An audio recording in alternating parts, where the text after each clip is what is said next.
That man is following me. Emily grabbed Adrian Moretti's sleeve, the most feared man in Chicago, her voice cracking. Please, he won't stop. Every person in that room stopped breathing.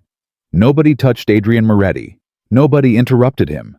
Nobody begged him for anything. But this woman just did all three. And Adrian didn't throw her out. He stood up. If this story already has your heart racing, subscribe to our channel and follow every part until the end. Drop your city in the comments below. I want to see how far this story has traveled. Emily Parker had learned early in life that fear was a luxury she could not afford. Fear took time. Fear took energy. Fear made your hands shake when you were trying to carry 4 plates of food across a crowded restaurant floor without spilling a single drop. Because if you spilled anything, you got written up. And if you got written up twice in 1 month, you lost the shift. And if you lost the shift, you lost the money. And if you lost the money, you lost the apartment. And if you lost the apartment, your 17-year-old sister had nowhere to sleep. So Emily had made a decision a long time ago. She did not do fear. She did not have the budget for it. But at 11:47 on a Thursday night in October, walking alone through the near-empty streets of downtown Chicago with a worn canvas bag over one shoulder and $38 in tips folded into her coat pocket, Emily Parker felt something she had not allowed herself to feel in years. Pure, uncut terror. It started as nothing, the way most dangerous things do. She had finished her double shift at Carmine's, a small Italian restaurant 2 blocks from the financial district that served overpriced pasta to underpaying businessmen who left 12% tips and called it generous. She had clocked out at 11:30, pulled on her coat, said goodnight to Marcus behind the bar, and stepped out into the cold. The city at that hour had a particular kind of quiet to it. Not peaceful quiet. Not the quiet of a Sunday morning or an empty park. This was the quiet of something holding its breath. Street lights that buzzed. Distant sirens that never got closer. The sound of her own boots hitting the pavement at a rhythm she had memorized over 5 years of walking this same route home. She knew every crack in every sidewalk. She knew which corner store stayed open until midnight and which block had the broken lamppost that never got fixed. She knew this neighborhood the way you only know a place when you have survived it repeatedly. So she noticed him immediately. He was standing on the opposite side of the street 20 feet back near the entrance of a closed dry cleaning shop. A man in a dark overcoat. Still. Patient. Watching in the specific way that people watch when they are not trying to look like they are watching. Emily kept walking. She told herself the same things she always told herself when something felt wrong. You are tired. You worked 14 hours today. Your mind is making patterns out of nothing because that is what tired minds do. He is waiting for a cab. He is sending a text. He is 100 things that are not what your fear is telling you he is. She crossed the intersection at Wabash and turned south. The footsteps turned with her. She did not run. Running was how you confirmed to yourself that something was real. Instead, she picked up her pace, the exact amount that could still pass for purposeful walking. Someone with somewhere to be. Someone late for something, not someone scared. She pulled out her phone. She dialed her coworker Janelle, who was the only person she would call at 11:47 on a Thursday without feeling guilty about it. The call went straight to voicemail. Hey, this is Janelle. Leave a message or don't, either way. Emily hung up. She tried her neighbor, Mrs. Kowalski, who was 72 years old and could not have helped her in any practical way, but whose voice alone would have been something to hold on to. 3 rings. 4 rings. Voicemail. She kept walking.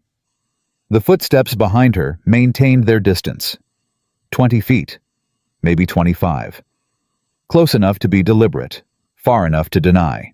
Emily turned onto Michigan Avenue, where the streets were slightly wider and the occasional taxi still moved through, and she let herself glance back once, just once, the way you were supposed to. The way every self-defense article she had ever read told you to make eye contact. So they know you see them. So they know you are not an easy target. The man looked directly back at her. He did not look away. He did not pretend to look at his phone.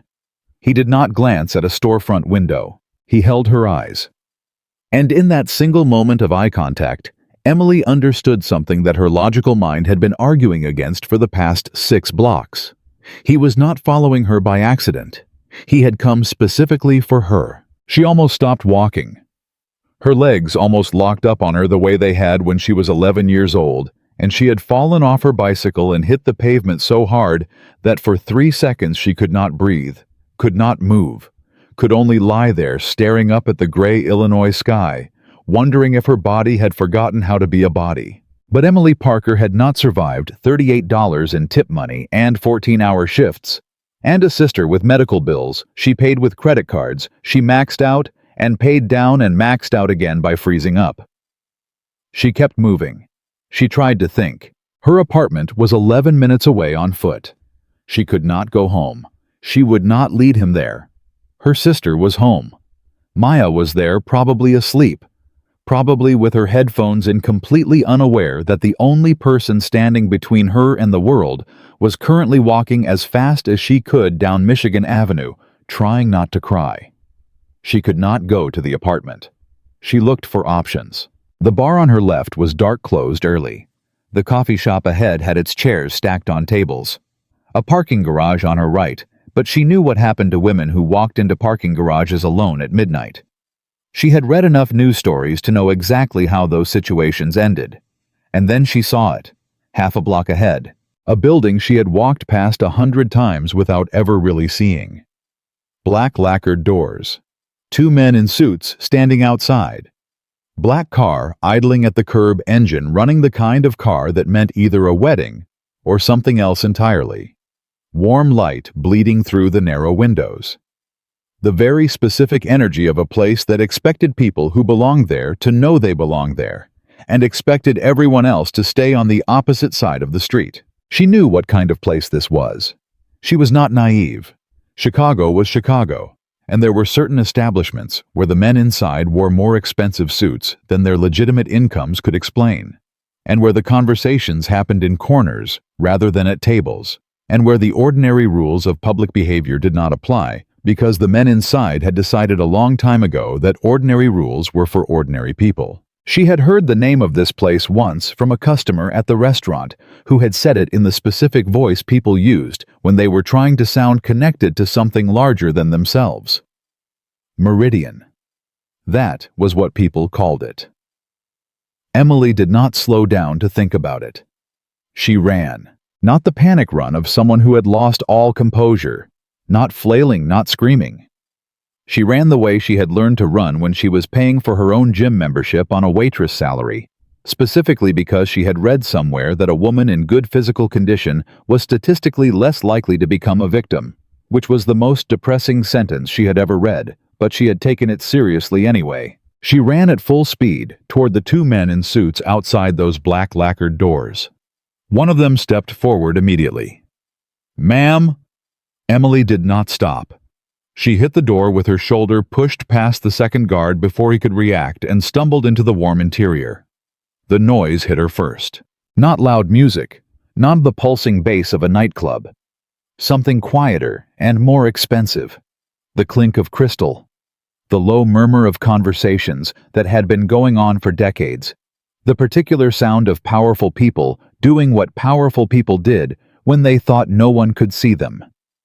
But then those sounds stopped, because every person in the room turned to look at the woman standing in the doorway with her canvas bag slipping off one shoulder and her heart trying to exit her chest, and her eyes wild with something that no one in this room had probably allowed themselves to feel in a very long time.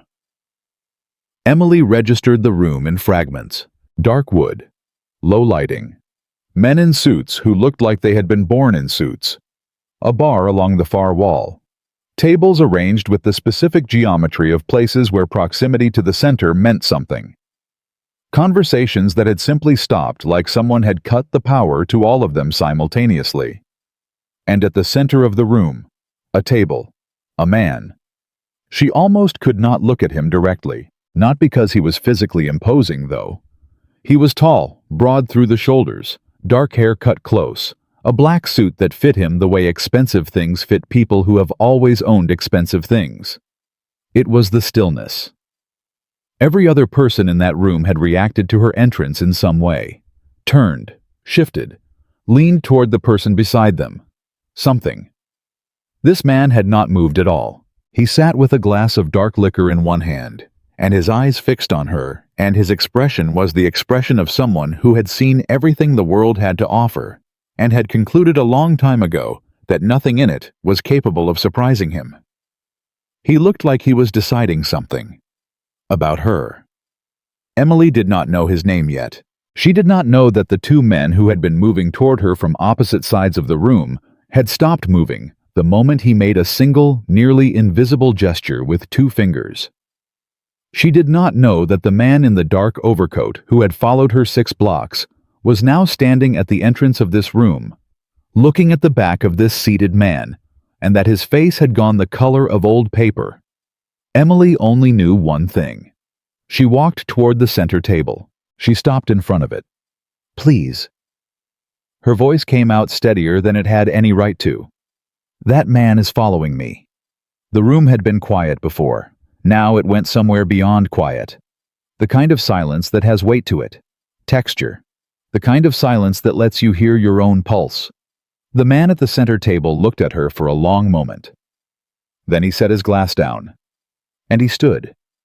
He was taller than she had calculated from across the room. He looked at her, not past her, not through her, but directly at her, the way almost no one had ever looked at Emily Parker, who had spent years perfecting the skill of making herself invisible, and he said, "Which man?" His voice was quiet.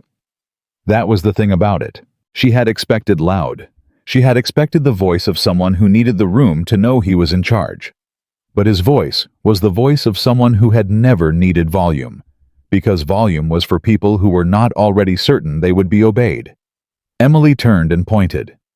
The man in the dark overcoat was standing 15 feet inside the entrance. He had followed her in. He stood with the specific confidence of someone who was accustomed to being the most dangerous person in any given room. And that confidence was dissolving in real time as he registered where he was, and more specifically, who was now standing and looking at him. The man in the center of the room, the man Emily had run to without knowing his name, looked at the man in the dark overcoat. He did not raise his voice. He did not signal to anyone. He simply said, "You followed a woman who works at Carmine's restaurant through 6 blocks of my city at midnight." A pause. "And then you followed her in here." Another pause. Shorter this time.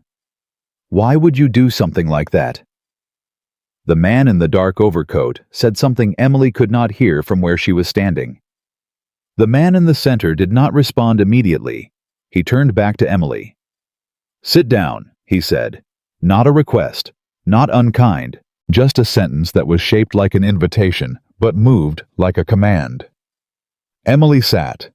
She did not know why she obeyed. Probably because her legs had decided independently of her that they were finished being responsible for keeping her upright. One of the suited men appeared from somewhere and placed a glass of water on the table in front of her. Emily wrapped both hands around it. The man in the center had walked toward the man in the dark overcoat. They were speaking now too quietly for Emily to catch the words, but she could read enough from the posture of both men. The man in the dark overcoat had lost 3 inches of height in the last 60 seconds. His shoulders were no longer level. He was answering questions. He was afraid. Whatever he had been when he walked in here, he was afraid now. After 4 minutes, Emily counted because her brain needed something to do with itself. The man in the dark overcoat was escorted out of the room by 2 men who moved with the specific economy of people who had done this kind of thing before and expected to do it again. The man in the center returned to the table. He sat across from Emily. He picked up his glass. He looked at her. "Your name," he said. It wasn't a question. It was an invitation to explain herself, to justify being in this chair in this room across this table from him. Emily Parker. Emily Parker. He said it the way people repeated names when they were committing them to memory rather than just acknowledging them. "You work at Carmine's." "Yes." "Double shift tonight." She stared at him. "How do you know that?" "Because I know every business that operates within 4 blocks of this building." He said it without apology. "Who is your manager?" Carlo Reyes. A slight inclination of his head. Good man. Has 3 daughters.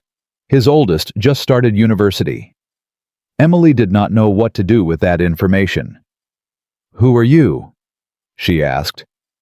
The question landed in the space between them and sat there for a moment.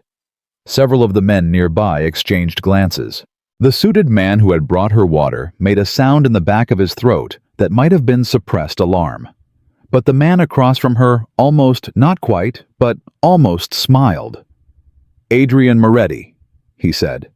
The name meant nothing to Emily. That was the honest truth, and it registered on her face before she could correct it, which seemed to genuinely interest him. You don't know that name, he said. Should I? Most people in this city would say yes. I work 14 hours a day and go home to make sure my sister ate dinner, Emily said. I don't have a lot of time for knowing things. Something shifted in his expression. It was subtle enough that she could not name it. It was not warmth, exactly. It was more like the flicker of genuine attention. The difference between a man looking at something because it is in his field of vision and a man looking at something because he is trying to understand it. The man who followed you, Adrian said. What do you know about him? Nothing. I've never seen him before tonight. You are certain of that? I have a good memory for faces. It's important when you take orders. She looked at him directly. I have never seen that man before tonight. Adrian was quiet for a moment. He has seen you before, he said. The water glass was cold against Emily's palms. What does that mean? It means the problem is not random. He said it simply, factually. The way a doctor might say something was going to require more than aspirin. Not cruel, just honest in a way that did not make room for softening. Emily absorbed it. What do you mean it's not random? It means someone sent him. Sent him to do what? Adrian looked at her steadily. That is what I intend to find out. He picked up a phone from the table, not a smartphone, an actual handset, the kind that had disappeared from most people's lives 15 years ago, and said something brief into it. Then he put it down. You will stay here until I know more, he said. Emily's chin came up. I have to get home. My sister is safe. Your building's night doorman checks the floors every 40 minutes. She is in apartment 4C and has been asleep since 10. Silence. Emily felt the specific cold that comes from discovering that someone knows things about you that you never shared. How do you know where I live? You work 4 blocks from this building for 5 years, Adrian said. I told you I know the people who work in my city. Your city. The words came out sharper than she intended. He did not react to the sharpness. Stay, he said. You will be brought home before sunrise. You have my word. I don't know what your word is worth. This time the shift in his expression was more visible. Not anger, not offense. Something closer to surprise. As though the concept of someone not automatically accepting his word as sufficient had genuinely not occurred to him as a possibility. No, he said after a moment. I suppose you don't. He gestured to the man who had brought the water. Bring Mrs. Chen. He glanced back at Emily. She will stay with you. You will have privacy. And in the morning, I will tell you what I know. Emily looked around the room. At the men who had resumed their conversation slightly, the way a room resumes breathing when an emergency has downgraded itself to a situation. At the suited men along the walls. At the doors through which the man in the dark overcoat had been walked. She thought about the street outside. About the 6 blocks of following. About the way that man had met her eyes and not looked away. She thought about Maya, asleep in apartment 4C. One night, Emily said. One night? Adrian agreed. She sat back in the chair. Neither of them said anything else for a long moment. Then Emily said, The man you had taken out. You're going to talk to him? Yes. Will he be all right? Adrian looked at her. There was the surprise again, that flicker. You are asking me if the man who followed you for 6 blocks will be all right. I'm asking if whatever you're going to do to him is going to... She stopped, tried to find the right words. Is it going to be something I should feel responsible for? The room was very quiet. Adrian studied her. No, he said finally. He will be questioned. He will be released. You promise? Something happened on his face that took Emily a moment to identify. It was the expression of a man who had not been asked to make a personal promise about something in a very long time. Yes, he said. Okay, Emily said. She picked up the water glass and drank. Around them, the room exhaled. The woman Adrian sent Mrs. Chen, a small, quiet woman of about 60, who moved with the efficiency of someone who had arranged dignified situations out of undignified ones for decades, led Emily to a room on the upper level of the building. Not an apartment. Something between an office and a sitting room. A couch upholstered in deep gray fabric. A small bathroom through a side door. A window that looked out over the street. Emily did not sleep. She sat on the couch with her phone in her hand and thought. She thought about the man in the dark overcoat and the way he had walked into that room like he belonged there until the moment he didn't. She thought about the 6 blocks. About the way he had maintained exactly the same distance behind her, close enough to be known, far enough to be deniable. That was not random. That was practiced. That was someone who had done this kind of thing before, or had been trained to do it, and who had been specifically instructed to follow specifically her. She thought about what Adrian had said. Someone sent him. She could not imagine why. Emily Parker was $38 in tips and a maxed-out credit card and a double shift at a small restaurant that didn't make anyone's best-of lists. She was her sister's keeper and her own worst critic, and she had not had a full night's sleep since 2019. She was not someone who got followed. She was not someone who mattered enough to be followed. And yet, at 2:30 in the morning, one of Adrian's men knocked on the door and said, "Mr. Moretti would like to speak with you." Emily went. Adrian was in a different room from before. Smaller, less formal. A desk covered in papers. A bookshelf that surprised her, actual books, not decorative ones. The spines cracked and broken the way books get when someone reads them repeatedly. A lamp casting warm light over everything. He was standing when she came in. He looked different somehow. Not different in the way that meant something had changed. Different in the way that meant she was seeing the same thing more clearly. "Sit down," he said. She sat. He remained standing. "The man's name is Daniel Cross," he said. "Does that mean anything to you?" Emily tried the name in her memory. "No." "His legitimate business is investment consulting. His actual business is more complicated." Adrian moved toward the window, stopped, turned back. "He was looking for you specifically." "Why?" "Your father," Adrian said.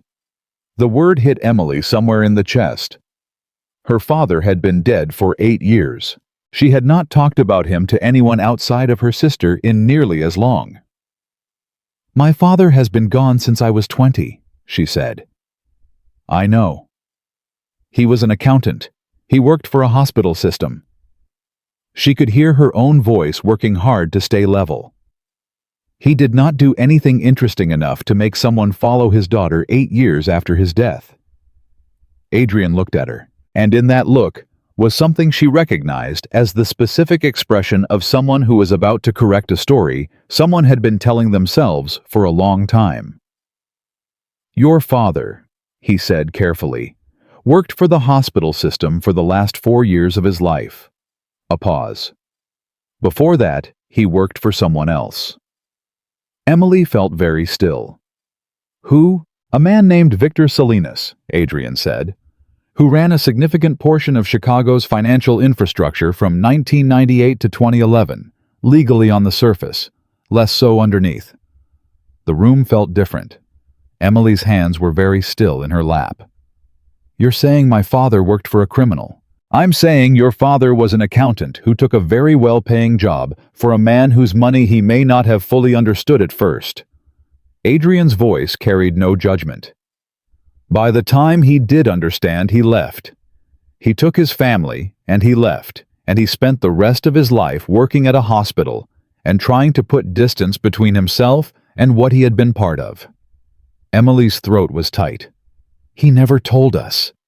No, he wouldn't have. He was protecting us. Yes, she breathed. What does this have to do with Daniel Cross following me tonight? Adrian came back to the chair across from her and sat down. Before your father left Salinas' operation, he spent approximately 6 months documenting what he had seen. Transactions, names, dates. Enough to dismantle not only Salinas' organization, but several others connected to it. He paused. He hid those documents. He told no one where they were.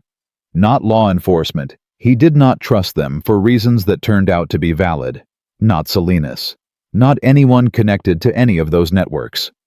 Emily's mind was running fast. You knew my father. It came out before she had fully assembled the thought.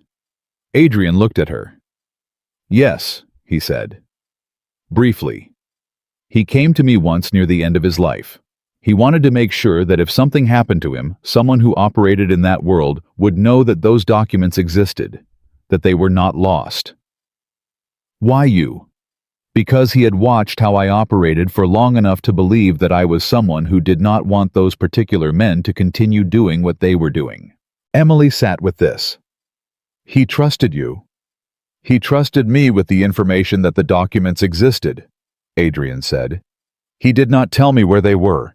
He said, and I remember his exact words, he said that the person who needed to find them would find them when the time was right. Silence. Emily looked at the books on the shelf. She looked at her hands.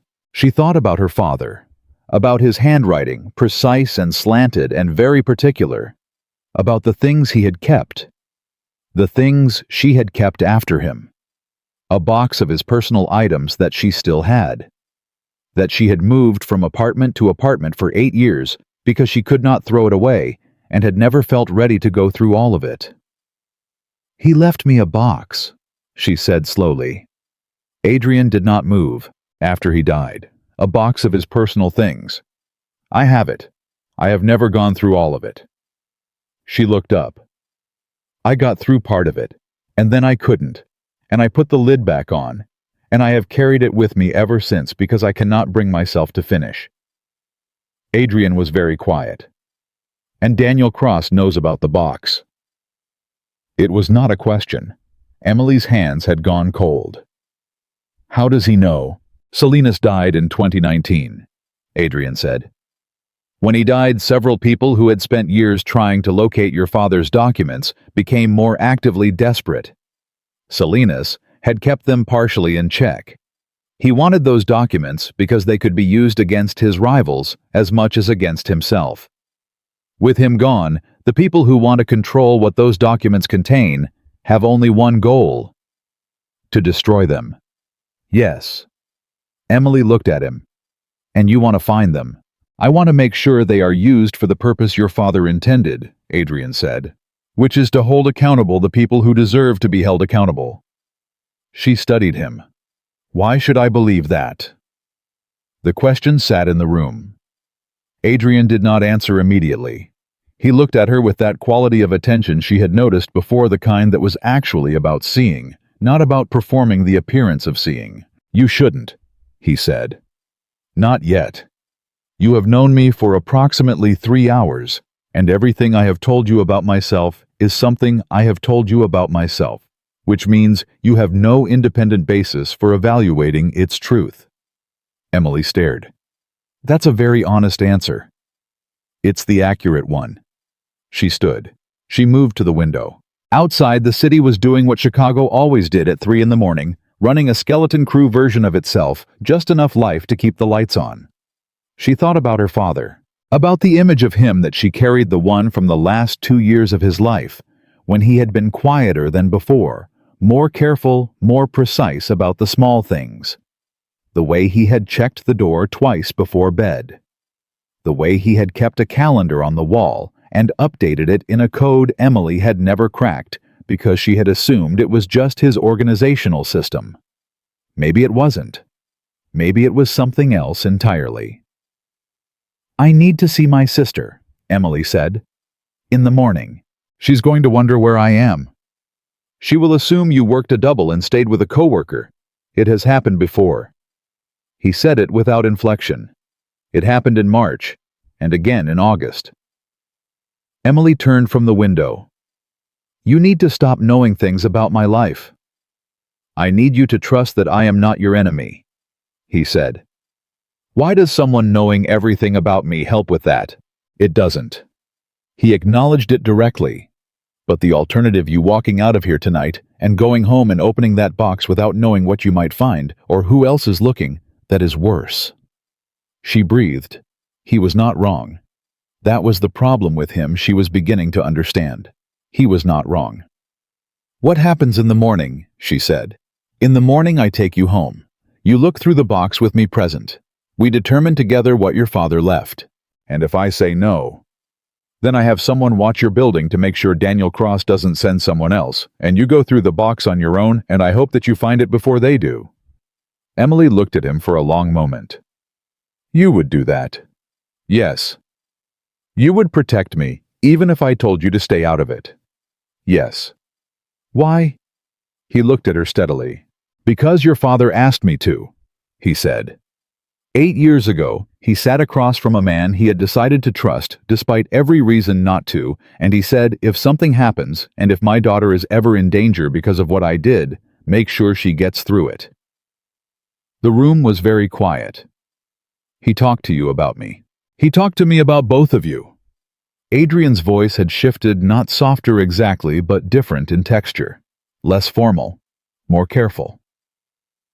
"He said his younger daughter was the quiet one, and his older one was the one who had decided the world operated best when she carried everything herself."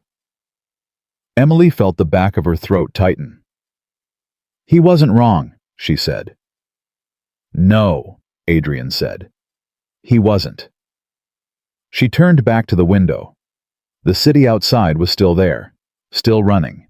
Emily Parker, who had decided at the age of 20 that she did not have the budget for fear, stood in a room above a private club in the middle of Chicago's night and allowed herself very briefly to feel the specific grief of discovering that your father had known all along that you would be okay, that he had made arrangements, that even from 8 years past he had tried to stand between his daughter and the things he had brought too close.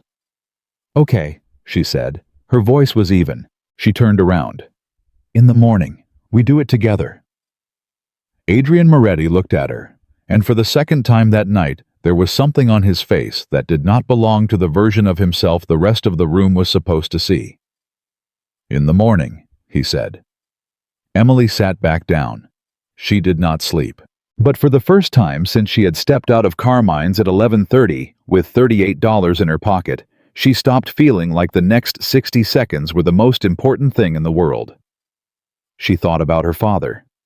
She thought about a box she had carried for 8 years without opening all the way. She thought about the man sitting 12 feet away from her reading through papers on his desk and the specific quality of stillness he carried, and what it meant to be a person that other people feared, and a person that her father had apparently trusted. She thought about all of it. And somewhere around 4 in the morning, with the city shifting from night into the tentative gray of early dawn. Outside the window, Emily Parker allowed herself one thought she had not expected. Whatever her father had left inside that box, she was finally ready to look. The box had lived under Emily's bed for 3 years. Before that, a closet shelf.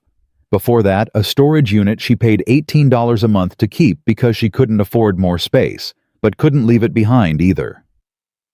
8 years, 4 apartments, 1 storage unit, and she had never once let herself finish opening it. She had told herself it was grief, that she wasn't ready.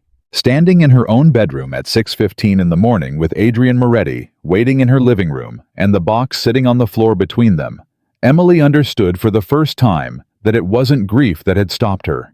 It was instinct.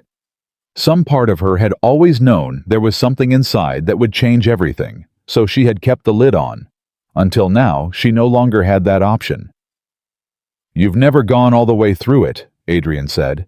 "I told you that 4 hours ago." "I know. I'm not asking. I'm acknowledging it." A pause. We can go slowly if you need to. We are not going slowly, Emily said. Because the faster we do this, the faster I understand what my father actually was. And right now, I need that more than I need to be careful about my feelings. She said it to the box, not to him. Adrian said nothing. She lifted the lid. The top layer was what she remembered. The watch with the cracked crystal her father had always meant to get repaired.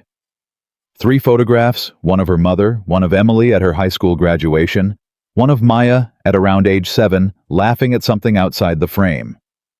The reading glasses in the worn case with the tape on the hinge. The birthday card Emily had made him in 3rd grade still inside its manila envelope, still labeled in his handwriting important. She moved all of it aside and set it on the bed next to her. Underneath was everything she had never reached. 4 sealed envelopes. A small leather notebook, the kind that cost $2 at a drugstore pharmacy, the kind her father had always carried in his shirt pocket. A folded document that looked like a legal form.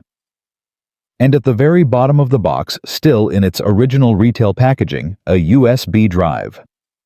The receipt was tucked beside it. She picked it up and read the date on the receipt. April 2013. 4 months before he died. Adrian moved closer, not crowding her. He stopped at the distance of someone who understood the difference between being present and intruding. That is almost certainly what Cross was sent to find, he said. Emily turned the drive over in her hand. It was barely 2 inches long. Light. The kind of thing that looked like it had been forgotten in a junk drawer. What's on it? I don't know the specifics. Your father never told me exactly. Adrian's voice was measured. He told me he had documented everything he witnessed during his time inside Salinas' operation. Transactions, directives, names of city officials who were receiving payments, government contracts that were steered, court decisions that were purchased. A pause. He also told me he had recorded something he called the architecture. Emily looked up. He meant the structure, Adrian continued. Not just the criminals at the center, the system around them, the lawyers who processed money without asking questions they were paid not to ask, the accountants, the officials, the judges. He said it was not just a list of names, it was a map. Emily set the drive down on the bed. She picked up the leather notebook. She opened it. Her father's handwriting covered every page. But not the neat column-based handwriting she knew from grocery lists and birthday cards. This was different, tighter. Compressed in the way that handwriting gets when someone is writing fast and privately, when the hand is trying to keep up with something the mind needs to get out before it loses its nerve. She read the first page, then the second. By the 3rd page, her hands were not entirely steady. Adrian watched her face and said nothing. He waited. He knew, Emily said. Her voice was strange to her own ears. He knew exactly what he had gotten into. He writes the date here, July 14th, 2009. The date he first understood what the company actually was. She stopped, breathed. I was 21. He came to visit me at college that October, and I remember thinking he looked older. I thought he was just tired. He was carrying something heavy, Adrian said. For years. He carried it and he never said a word. She turned a page, found a section where her name appeared, and Maya's. She read it and her throat tightened. He talks about us in here. He writes about Maya's treatment and how the procedures that year cost more than he made in 6 months, and how he took the position with Salinas' company because the salary was 3 times what he made anywhere else, and Maya needed those procedures. She stopped.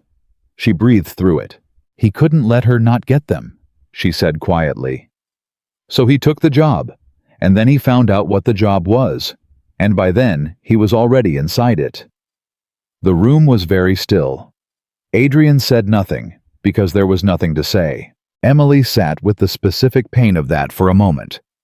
The story she had always told herself about her father, good man, hard worker, died too young, was still true. It was also not the whole picture, and the part that was missing had been sitting under her bed for 3 years. She turned more pages. She found the section she could feel coming before she reached it. The handwriting changed. It became more deliberate, more formal, less like a journal, and more like a legal document, numbered items, dates, specific figures. 12 names arranged in a list, an annotation beside each one. She turned the notebook toward Adrian. He stepped forward and read. Something moved through his face. Fast and controlled, but not fast enough. "What?" Emily said. He stepped back. 3 of those names, he said, are individuals who are currently under active federal investigation. One of them is a sitting member of the Illinois State Legislature. He stopped. One of them is a federal judge. The silence that followed had a different texture than the ones before it. "My father had documented evidence against a federal judge," Emily said. "Yes." "And a sitting state legislator." "Yes." "And this has been sitting under my bed." "Yes."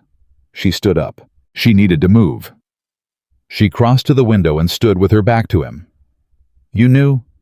she said. Her voice was quiet, not loud, not accusatory in tone, just quiet in the way that quiet can sometimes be sharper than anything else. "You knew he had left something. You knew it was connected to me. You have known this for 8 years. I knew the documents existed," Adrian said carefully. "I did not know their exact content. I did not know they were in this apartment.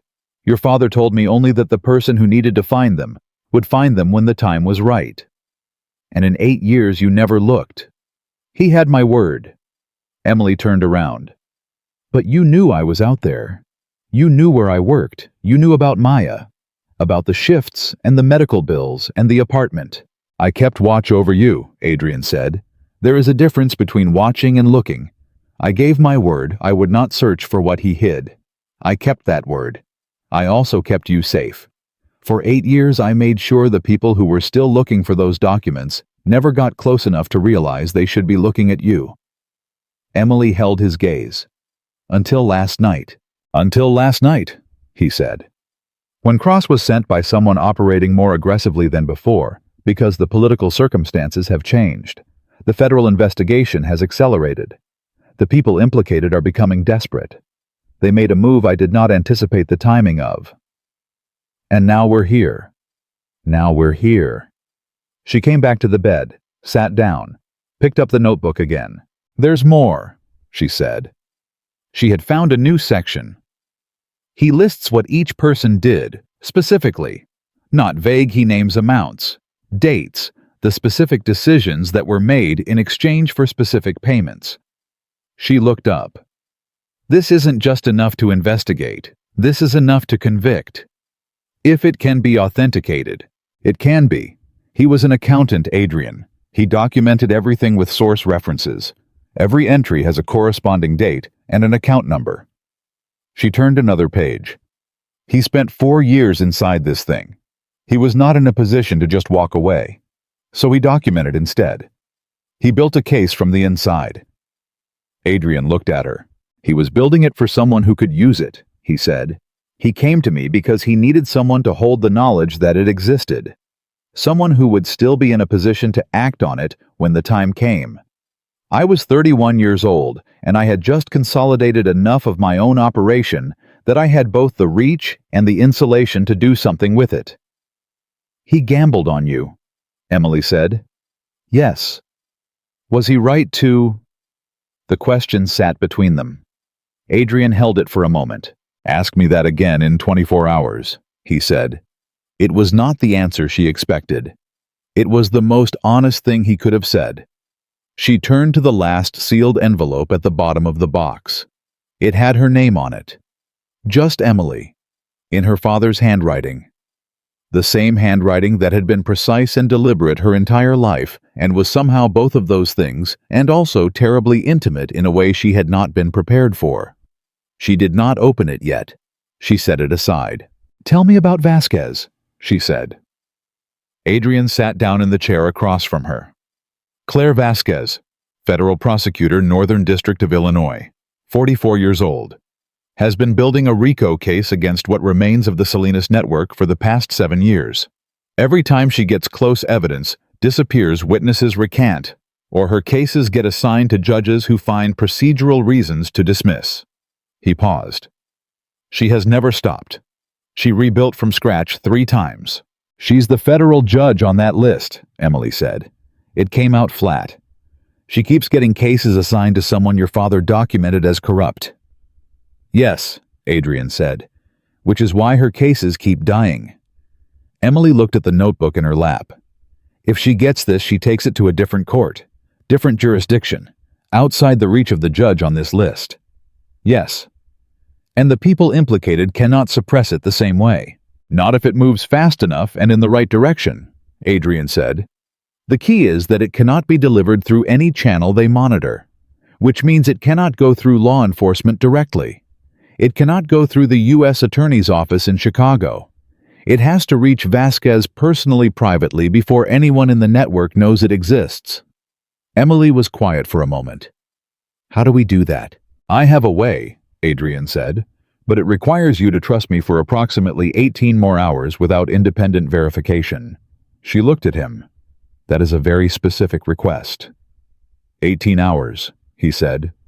After that, you will be in a room with Claire Vasquez, and you can verify everything yourself. Emily heard the directness of it. No performance. No attempt to soften the ask into something more comfortable. She respected it more than she wanted to. What happens to me and Maya while those 18 hours are moving, she said. You come with me, both of you. My property outside the city. We are not prisoners. You are guests, he said, with the full freedom to leave at any moment if you decide I have broken your trust. I will not stop you. I will not prevent you. I will lose the best chance of completing something your father spent 4 years building, but I will not hold you against your will. Emily thought about the text message in the elevator. Cross didn't go home. She thought about whoever had sent Cross, who was apparently more frightening to a man who had followed a woman alone through 6 Chicago blocks at midnight than Adrian Moretti himself. She thought about Maya in the kitchen, eating toast, 17 years old, and the entire reason any of this had started in the first place. I need to talk to my sister, Emily said. Of course. She left the bedroom. Maya was at the kitchen table, half a piece of toast in her hand, her phone face down beside her, in the specific way she put it down when she wanted to have an actual conversation. Emily sat across from her. Something is happening, Emily said. Something connected to Dad. Maya put the toast down. Tell me. So Emily told her. Not everything. Not the names, not the judge, not the specifics that would only add fear without adding useful information. But the shape of it. Their father's years inside something that cost him. The box, the drive. The man in the living room and why he was there and what had happened the night before. Maya listened without interrupting. When Emily finished, Maya was quiet for a moment. He never told us, Maya said. No. He was protecting us. Yes. Maya looked at the table, then back up at Emily. What do you need to do? I need to go somewhere safe for about a day while we figure out how to finish what he started. We're going with the Mafia man. Maya. I'm not judging. I'm clarifying. Her sister's expression was calm in the specific way that had always made Emily simultaneously proud and unsettled. Is he trustworthy? Dad thought so. Maya stood up. Then I'll pack a bag, she said. 20 minutes. She walked to her bedroom. Emily sat alone at the kitchen table. She thought about her father sitting at a table, something like this one in 2009, understanding for the first time what he had walked into. Deciding what kind of person he was going to be. Choosing documentation over complicity. Choosing the hard thing over the easier thing, even though the easier thing would have been so much less costly. She thought about the envelope with her name on it, still sitting on the bed, still sealed. She went back and got it. She sat down on the edge of the mattress and opened it carefully, the way you open something you cannot unfold once you have read it. Inside was a single sheet of paper. 1 page. Both sides covered in the same compressed, deliberate handwriting. She read it once fast, the way you read something when your body is moving faster than your reason. Then she read it again slowly. The letter started not with "Dear Emily," but simply with your name, Emily. As though he was speaking directly to her across whatever distance separated the moment he wrote it from the moment she would read it. It said, "If you are reading this, then things did not stay quiet the way I hoped they would. I am sorry for that. I am sorry for more than that, but that first. It said I want you to know that every decision I made was made with you and your sister in the center of it. I made a mistake. I made it for the right reasons, which is not the same as making it correctly. But I want you to understand that there was no version of those years in which I watched Maya suffer without doing everything I could." It said, "There is someone who knows that the documents exist. I will not write his name here because if this letter is being read by the wrong person, I don't want to create a connection. But you will know him. And if you are reading this, it means he found you, or you found him, or the world found both of you at the same time. He is not an easy person to trust. Trust him anyway.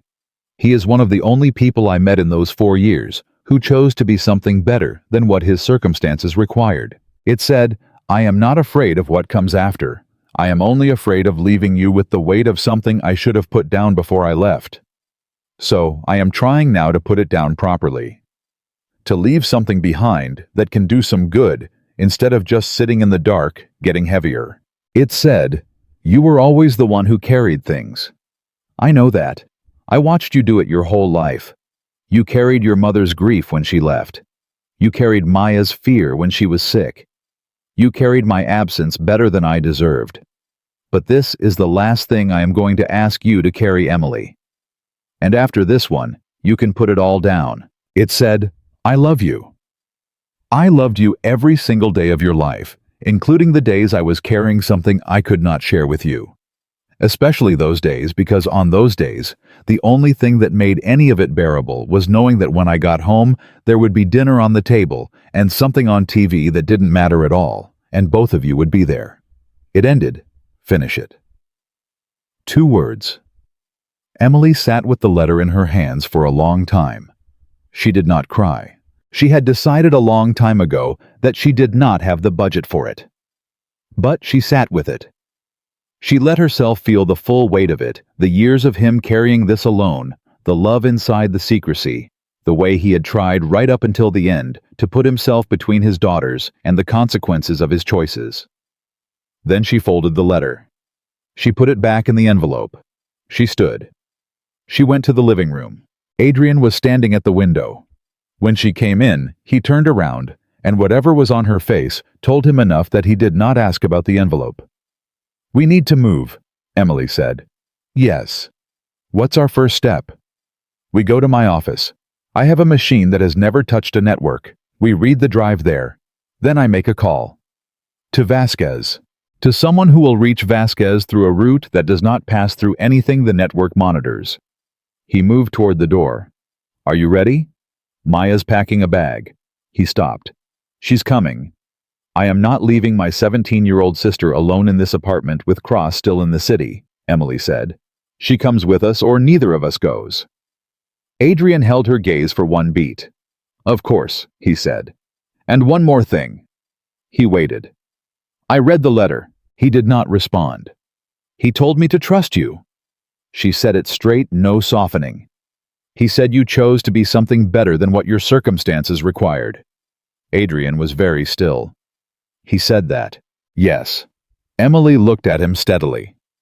"I want you to know that I am making my own decision here, not because my father told me to, but because I have been in a room with you for the better part of a night and a morning, and I have not caught you in a single comfortable lie." She paused. "Every time the truth was difficult, you said it anyway.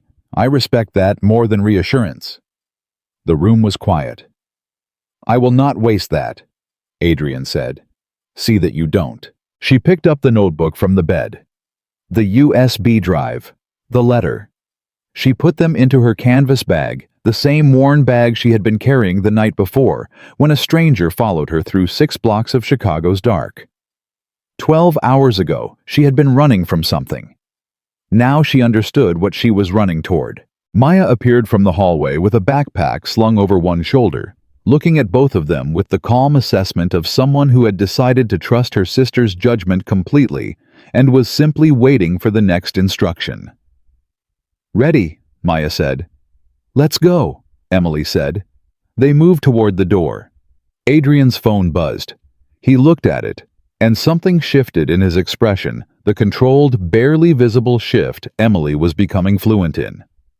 "What?" she said. He turned the screen toward her. A message. No sender name. Just a number, and 4 words this time, not 3. Cross went to see Harmon. Emily read it. "Who is Harmon?"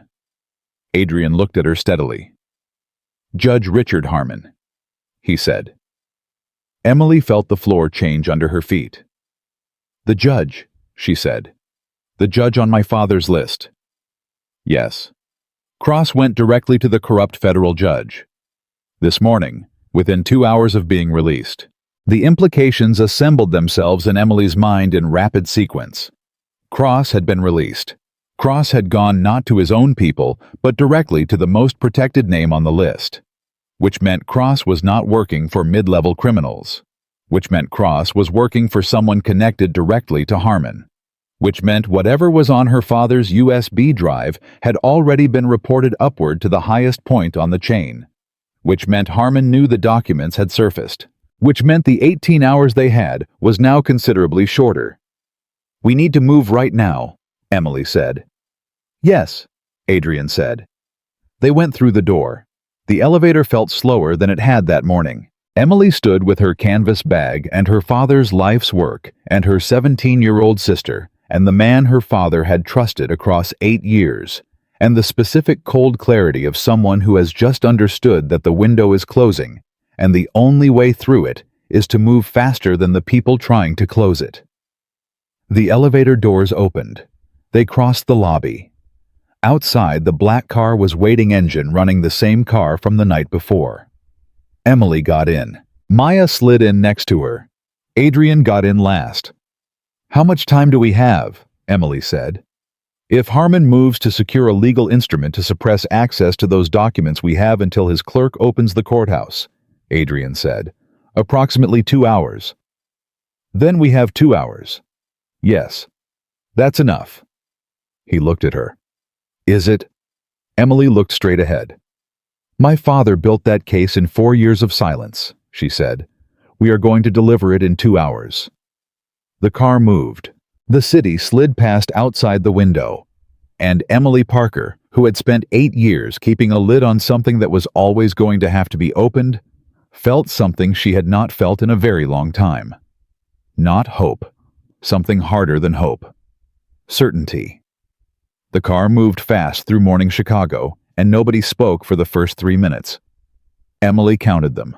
She had developed the habit years ago during the period after her father died, and before she had fully assembled the version of herself that could function without falling apart. She counted things. Minutes.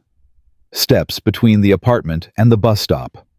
Number of tables she had cleared during a shift. Counting gave the mind something to grip when everything else was moving too fast to hold. 2 hours before the courthouse opened. 2 hours before Judge Richard Harmon could put a legal instrument in place that would make the documents her father had spent 4 years building either inaccessible or worse, legally tainted in a way that made them impossible to use. Emily understood enough about how these systems worked to know that legal suppression was often more effective than physical destruction. You did not need to burn a document. You only needed to make it inadmissible. Compromised. You needed one judge to sign one order, and suddenly the entire architecture her father had built became something no legitimate prosecutor could touch. Harmon knew that, which was why Cross had gone to him first thing this morning. "Tell me exactly what Harmon can do in 2 hours, Emily said. Adrian's eyes did not leave the road ahead. "He can issue an emergency protective order citing national security concerns. It's a tool that gets misused regularly in this circuit. Once it's in place, any evidence derived from those documents becomes legally radioactive. No federal prosecutor can introduce it without triggering an immediate judicial challenge that gets assigned to Harmon's colleagues," Emily said, "or to Harmon himself." Emily absorbed this. So the entire network is self-reinforcing. The judge protects the system, and the system protects the judge. It has been that way for 20 years, Adrian said. Your father understood this. It is why he did not go to law enforcement directly.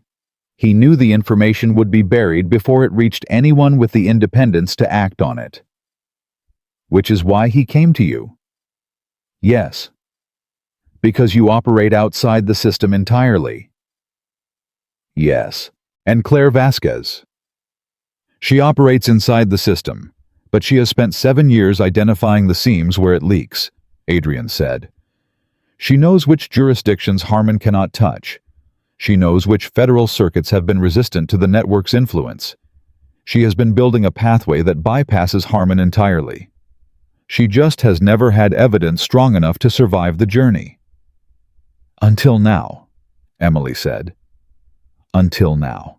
In the seat beside her, Maya had her hands folded in her lap and was looking straight ahead with the expression of someone choosing very deliberately to stay calm. Emily had seen that expression on her sister's face during medical procedures, during the worst of the hospital years. It was Maya's version of the same skill. Emily had the skill of deciding that the external presentation of composure was non-negotiable regardless of what was happening underneath. Their father had taught them both without knowing he was teaching either of them. How does this work? Maya said quietly.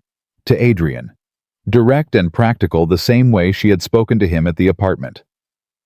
When we get where we're going, we access the drive on a clean machine. If the contents confirm what we believe they contain, I contact the person who will reach Vasquez. Vasquez comes to us, not the other way around. We do not move through any channel that Harmon's office can monitor. Adrian paused. The process from the moment we access the drive to the moment Vasquez has a physical copy in her possession needs to be under 45 minutes. That leaves 75 minutes of buffer, Emily said. No, Adrian said. Because in the last 15 minutes before the courthouse opens, Harmon's clerk will be reviewing the morning docket. That is when the order will be drafted. We need Vasquez to have the materials and be moving before that process begins.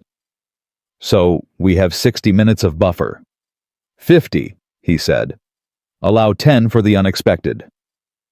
Emily nodded. The car turned, and the morning city rearranged itself outside the windows. Emily registered the movement without really seeing it. Her mind was already inside the next hour running the sequence, looking for the places where it could break. What happens to us after, she said. After Vasquez has it.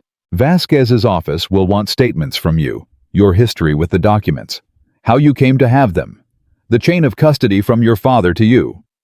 Adrian kept his voice level. This becomes your statement of record. It will be part of the case file. Meaning my name becomes public. Eventually, yes. Not immediately. Vasquez will apply for protective measures, but in the long run, yes. Emily had already calculated this. She had calculated it somewhere around 3 in the morning, while sitting on a couch in a room above a private club, watching the city hold its breath outside the window. And the people on that list, she said. The ones who sent Cross. Once Vasquez moves, their ability to respond legally becomes severely limited. The jurisdiction issue alone creates a firewall around the evidence. What they will attempt is political pressure narrative discrediting. He paused. What they will not be able to do is make the evidence disappear. But they can make our lives difficult. Yes. For how long? Honestly? Adrian looked at her. A year. Maybe 2 during the most active phase of prosecution. After that, the individuals involved will be too consumed with their own legal situations to focus external resources on you. Emily looked at Maya. Maya was already looking at her. I've lived through worse, Maya said. You shouldn't have to, Emily. Her sister's voice was quiet and completely steady. Dad carried this for 4 years so we wouldn't have to know about it. We're going to carry it for 2 years so it ends. That's a good trade. The car stopped. They had arrived. Adrian's office was on the 14th floor of a building in the West Loop, that looked from the outside like any other commercial property. Inside, it was something different, the kind of organization that had the specific efficiency of people who understood that time was the only resource that couldn't be recovered once spent. There were 4 people already in the room when they arrived. 3 men and a woman, all of them moving with the coordinated economy of people who had been briefed and were ready. Nobody introduced themselves. Nobody asked who Emily and Maya were. They simply made space, and made it clear that space had already been made, that this arrival had been anticipated and prepared for. Emily noticed all of it and filed it away. The machine was already set up, a laptop sealed in a static bag that had visibly never been used. The bag was still half intact. One of the men cut it open, set the laptop on the table, and stepped back. Adrian nodded to Emily. She pulled the USB drive from her canvas bag. She held it for exactly 1 second. Then she plugged it in. The drive opened. 7 folders, each labeled with a year. 2009 through 2015, and then one final folder labeled simply Final. Emily clicked the folder labeled 2009. Inside 43 files. Audio recordings each labeled with a date and a set of initials. Spreadsheets, scanned documents. Photographs of physical documents taken with a phone camera, the resolution imperfect, but the content legible. She clicked the folder labeled Final. One file. A document titled, Complete Record R. Parker for use by authorized recipient only. Emily opened it. The document was 112 pages long. She scrolled through it fast, reading the structure. Not every word, just the architecture of the thing. Her father had organized it like a case brief. Not like a journal, not like a confession. Like a legal document. Numbered sections. Source citations for each entry. Cross-references between the audio files and the written record. A table of contents at the front that listed every named individual, every documented transaction, every verified connection. The last section was titled Judicial Corruption, Documented Instances, See Audio Files. September 14, 2011 and March 7, 2012. Emily opened the audio file from September 14, 2011. It played. Her father's voice was the first thing she heard, and the shock of it, the specific intimate shock of a dead person's voice in a quiet room, moved through her so fast she almost couldn't stay in her chair. But she stayed. She listened. Her father's voice low and careful, speaking to someone. A second voice responded. Discussing a case, discussing a specific ruling, discussing the amount that had been agreed upon, and the account it had been routed through, and the date by which the ruling would be delivered. The second voice was clear on the recording. Emily did not recognize it, but Adrian, standing 3 feet to her left, went completely still. "That's Harmon," he said. His voice was flat. "You recognize his voice," Emily said. "I have been in 2 rooms with him over the past decade," Adrian said. "Yes, that is Richard Harmon." The room processed this. "My father," Emily said slowly, "recorded a sitting federal judge accepting a payment in exchange for a specific ruling." "Yes." "And then he organized it into 112 pages of documented evidence with cross-reference source material." "Yes, he was an accountant," Emily said, "not for the first time, but this time it landed differently. He built a legal case, by himself, in secret, over 4 years. He was," Adrian said, "the most meticulous person I have ever encountered." Emily looked at the screen. She looked at the table of contents her father had constructed with his precise slanted handwriting and then transferred into this document.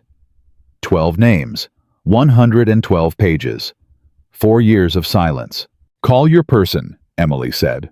"Call them right now." Adrian was already moving. He stepped away from the table and spoke quietly into his phone for 90 seconds. When he came back, his expression had the particular quality of someone who has confirmed that the next step is in motion and is now assessing what might go wrong with it. "Vasquez will be here in 38 minutes, he said. "Does she know what we have?" "She knows it's connected to the Salinas network. She doesn't know the scope yet. When she finds out, She will move immediately, Adrian said. This is the case she has been rebuilding for 7 years. She has a path prepared. She has been waiting for material that can travel the path safely. And now she has it. Yes.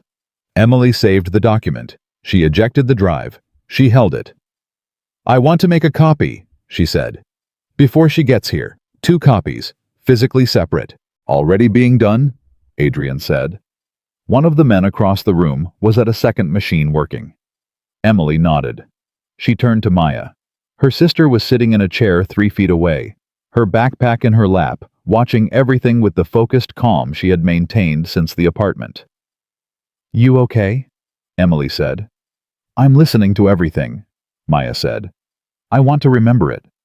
Why? Because someday I want to be able to tell it correctly. Maya looked at her. Dad built something in secret because he had to. We're doing the last part of it out loud. That matters. Someone should remember it accurately. Emily looked at her sister for a moment. When did you get so sharp? She said. I've always been this sharp, Maya said. You just worry about me too much to notice. There was no good response to that, so Emily didn't make one. She turned back to the laptop and spent the next 20 minutes reading through the complete record more carefully. Not all 112 pages. There was no time, but enough to understand the structure her father had built, the way each section connected to the next, the way he had anticipated challenges to authenticity, and had embedded verification within the document itself. Cross-referencing bank records that were still publicly accessible court decisions that could be independently verified as having occurred exactly when and how he described. He had built it to survive scrutiny. He had built it knowing he might not be there to explain it. He had built it for someone who would need to use it without him. At minute 19, one of the men in the room said something quietly to Adrian. Adrian came to Emily immediately. There is a problem, he said. His voice had not changed in register. It was the same calm, measured voice it had been all morning. But Emily was fluent in his barely visible now, and something underneath the surface of that voice had shifted. Tell me, she said. Harmon's clerk arrived at the courthouse 40 minutes early. The order is already being drafted. It will be on Harmon's desk in approximately 15 minutes. The timeline had compressed. How long until Vasquez arrives? Emily said. 22 minutes. That's not enough. No, Adrian said. It is not. Emily stood. What does the order do exactly? Walk me through it. It freezes access to any evidence derived from the Salinas network on the grounds of pending national security review. Once it's signed, any material Vasquez receives becomes legally challenged before she can move it. But if she already has it before the order is signed, the order cannot retroactively invalidate evidence already in the possession of a federal prosecutor in a separate jurisdiction, Adrian said. It can challenge its use. It can create obstacles, but it cannot make it disappear if she already has it in hand. So we need to get this to Vasquez before Harmon signs. Yes. Physically. Yes. Emily looked at the drive in her hand. She looked at the copies being made across the room. How close is she? Emily said. Adrian spoke into his phone, listened. 12 minutes out. And Harmon signs in 15. Approximately.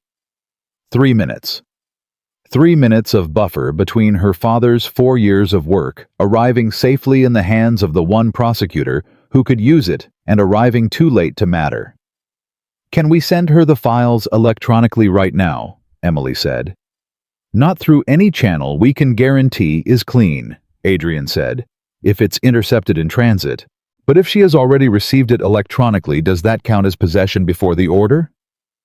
Adrian stopped. He looked at her. He had not considered this angle. If we send it through a method that creates a documented timestamp, he started. An email, Emily said. From this machine, which has never touched a network. But we connect it to a hotspot right now one time, send the file directly to Vasquez's personal email, and the timestamp of that email becomes the record of transfer. The network exposure is one transmission. 30 seconds. We send, we disconnect, it's done. Emily was already moving back toward the laptop. The timestamp will show she received it before Harmon signs. That is what matters legally. Emily. My father was an accountant, she said. He thought in timestamps and records. So do I. She looked at Adrian. Do you have Vasquez's personal email? A beat. Yes, he said. Then tell me what it is. He told her. The man who had been making copies had already heard the conversation. He was connecting the laptop to a mobile hotspot before Emily finished typing the address. Emily attached the complete record document and every audio file from the final folder. She typed a subject line, R. Parker complete record time sensitive, do not forward. She typed 3 lines in the body. My name is Emily Parker. My father was Robert Parker. He built this for you. She hit send. The progress bar moved. For 8 seconds, nothing happened except the progress bar moving, and Emily's heart doing something she was not going to acknowledge. Then, delivered. She disconnected the laptop from the hotspot. She looked at the timestamp on the sent message. 7:43 a.m. When does Harmon's clerk open the final draft? She said. Adrian spoke into his phone. A pause. Then, his assistant just entered the office. That means Harmon signs in approximately 8 minutes, Emily said. Yes. We sent the file at 7:43. Yes. Emily looked at Adrian steadily. Then we are done, she said. Whatever Harmon signs at 7:51 or 7:52, it signs after a federal prosecutor in a separate jurisdiction received material evidence at 7:43 a.m. The room was quiet. One of Adrian's men exhaled audibly. It was the first non-functional sound anyone in that room had made since they arrived. She'll call when she's received it and reviewed, Adrian said. When she's driving, Emily said. She'll call from the car. Yes. They waited. 14 minutes. Emily sat down. Maya sat beside her. Nobody spoke. Adrian stood at the far end of the table with his arms at his sides and his eyes on nothing in particular, and the expression of a man waiting for a verdict he had done everything in his power to shape and could now no longer influence. The phone rang at 7:57. Adrian answered it. He listened for 20 seconds. Then he said, She's here. She wants to speak to you. He held the phone toward Emily. Emily took it. Ms. Parker. The voice on the other end was precise and slightly hoarse, the voice of someone who had been awake for a long time already and had no intention of stopping. I have been through the first 40 pages of your father's record. Yes, he built this document to withstand a Dauber challenge, Vasquez said. I want you to understand what I mean by that. He anticipated the legal standards for admissibility, and he documented accordingly. This is not a personal account. This is a legal instrument.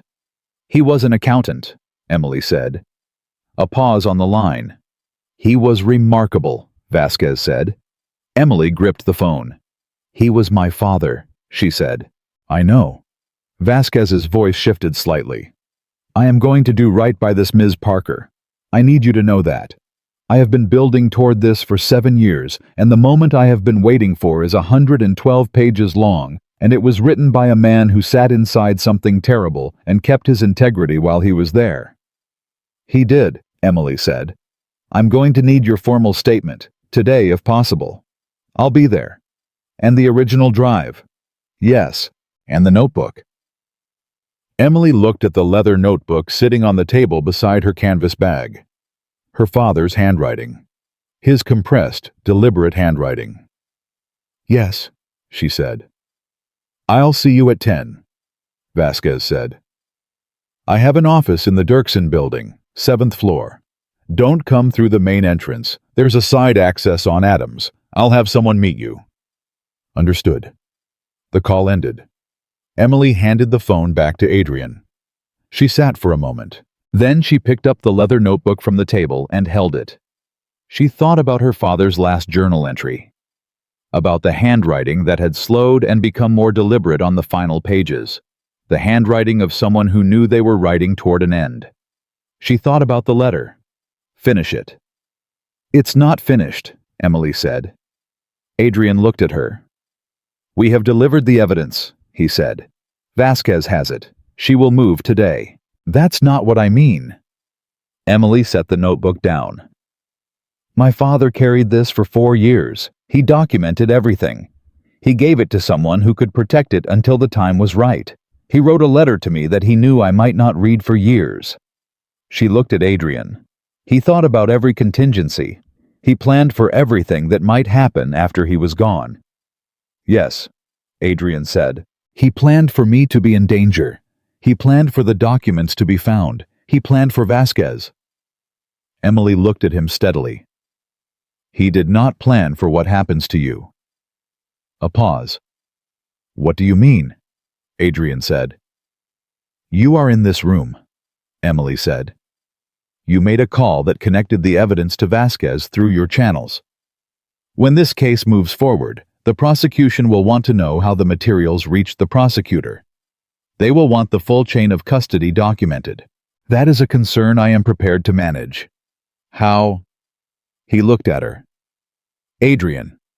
Emily's voice was not accusatory. It was the voice she used when she needed to understand something fully before she could move past it.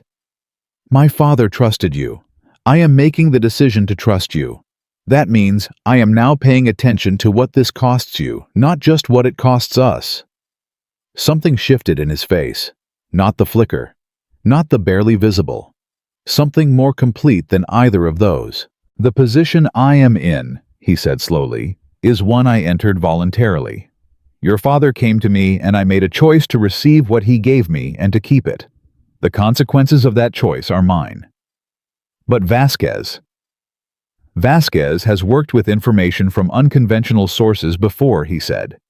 "She knows how to build a chain of custody that protects her sources. It is part of how she has survived doing what she does in a system that has spent years trying to stop her. She'll protect you. She will do what the law allows her to do," he said. "Which is more than most people in this city have been willing to do for me." Emily looked at him for a long moment. Then she said something she had not planned to say. "My father's letter." She stopped, started again.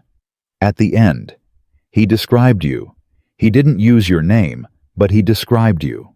She met his eyes. He said he had encountered one person in those 4 years who had chosen to be something better than what his circumstances required, and he told me if I found that person to trust them. She paused. "But he also said something else. He said that the person carrying the most weight is not always the person in the most obvious danger." Adrian was very still. "He meant you," Emily said.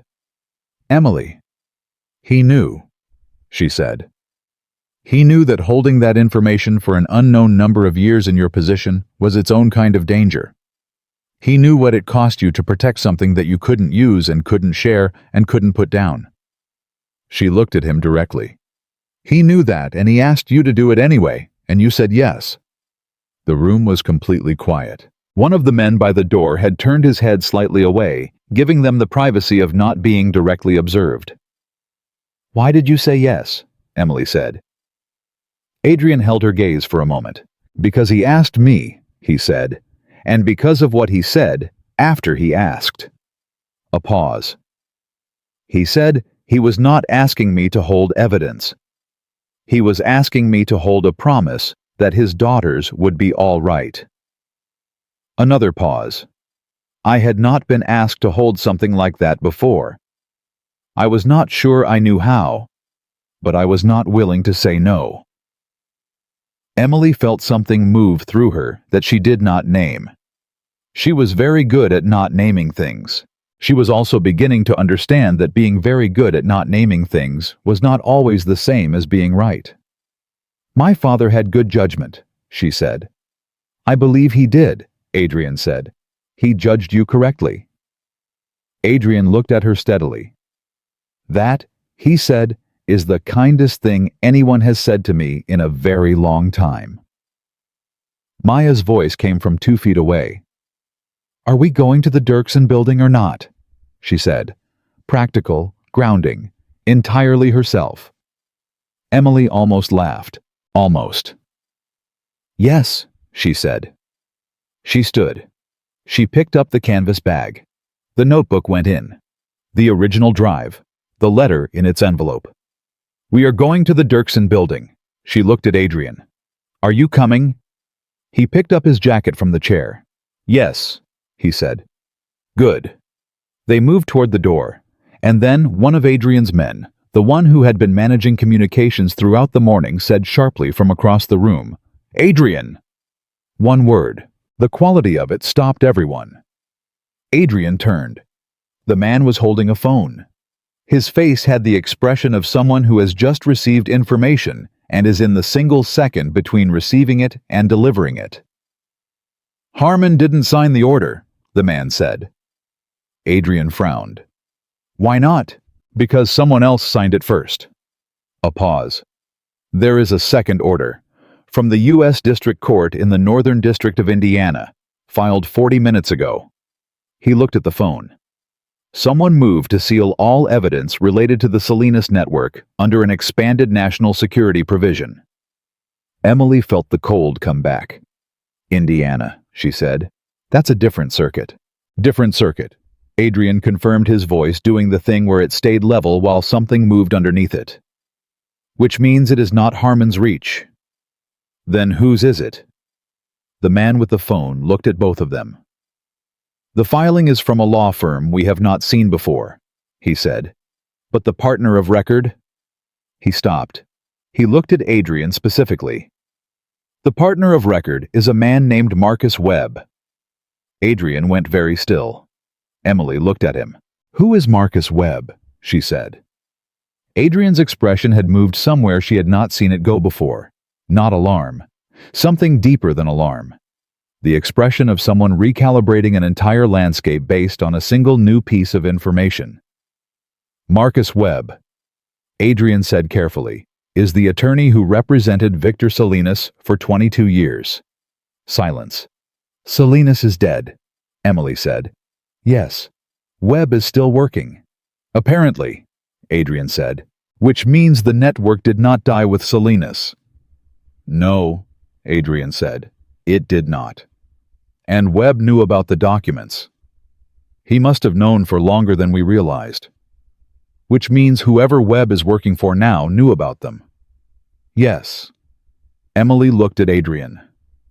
"My father's list had 12 names," she said. "Harmon is one of them. Is Webb on it?" Adrian held her gaze. "No," he said. "So there is someone above the 12 names," Emily said. "It would appear so," he said. Emily breathed.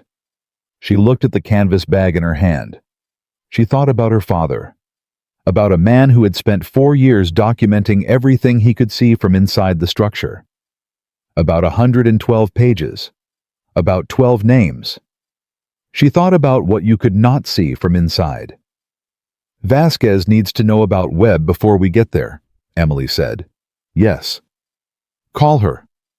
"Emily, right now," Emily said.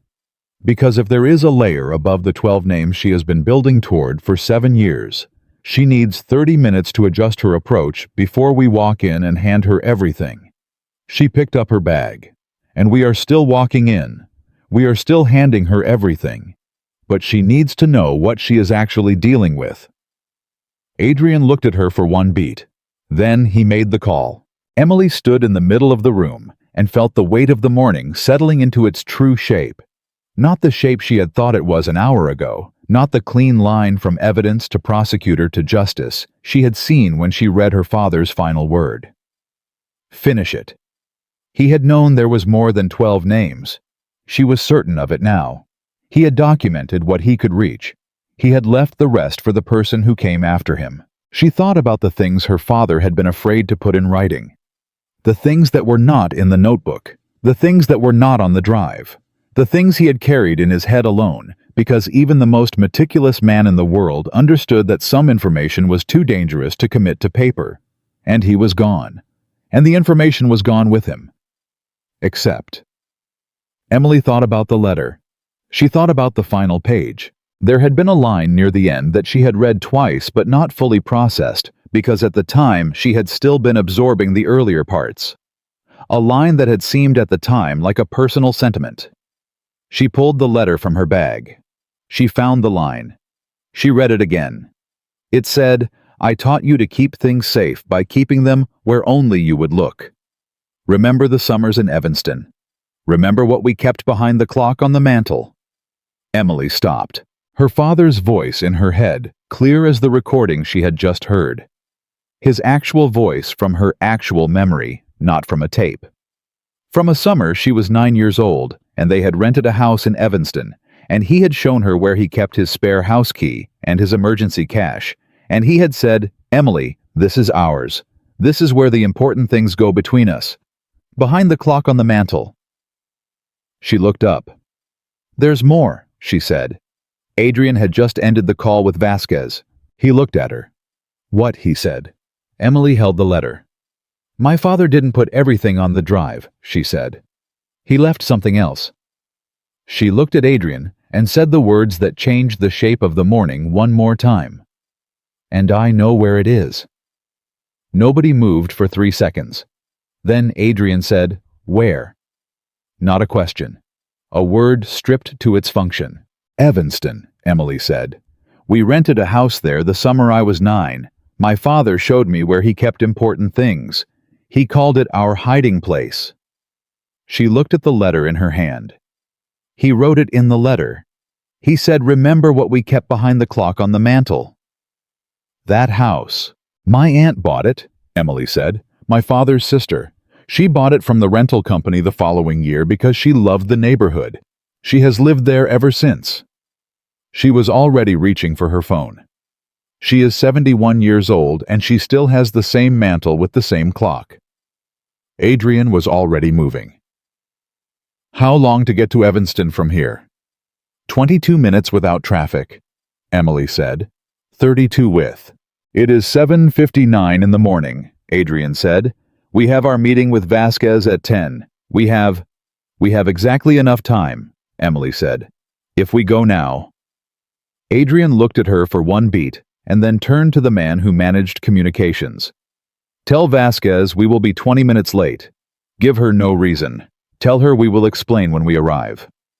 The man nodded. Adrian was already at the door. Emily was already calling her aunt. The phone rang 4 times, and then Dorothy Parker answered with the specific voice of a 71-year-old woman who was accustomed to waking early and did not believe in performing sleepiness she did not feel. "Emily. Aunt Dorothy. I need to come over. Right now. This morning." A pause. Not a long one. Dorothy Parker had the same quality her brother had possessed, the quality of processing information quickly and not wasting time on unnecessary reaction. "How soon?" Dorothy said. 25 minutes. "I'll put the coffee on," Dorothy said. She hung up. Maya was already at Emily's elbow with the backpack on and the expression of someone who had decided that the current situation required complete forward motion and nothing else. They went through the door. In the elevator, Emily held the letter with both hands and thought about the summer she was 9 years old. The house in Evanston had been one of the few vacations she could remember from childhood where nothing had gone wrong. No medical bills, no worry that was visible to a child's eyes. Just a rented house with a big backyard and a mantel in the living room, with a clock on it that chimed on the hour, and that her father had wound every Sunday morning the way some men went to church. She had loved that clock. She had loved the ritual of it, the winding, the waiting, the chime. And one afternoon that summer, her father had lifted her up and shown her the space behind it. A gap between the clock's base and the mantel surface wide enough to slide things into. He had showed her the spare key, the folded emergency cash, and he had said, "Emily, this is our place. The important things go here." She had never told anyone, not even Maya, because that was what he had asked. "This is ours between us." She had not thought about it in 20 years. He had thought about it in 2013 dying and had encoded it into a letter he wrote knowing she might not read for years. The elevator reached the ground floor. They moved through the lobby and into the morning. The car was already running at the curb.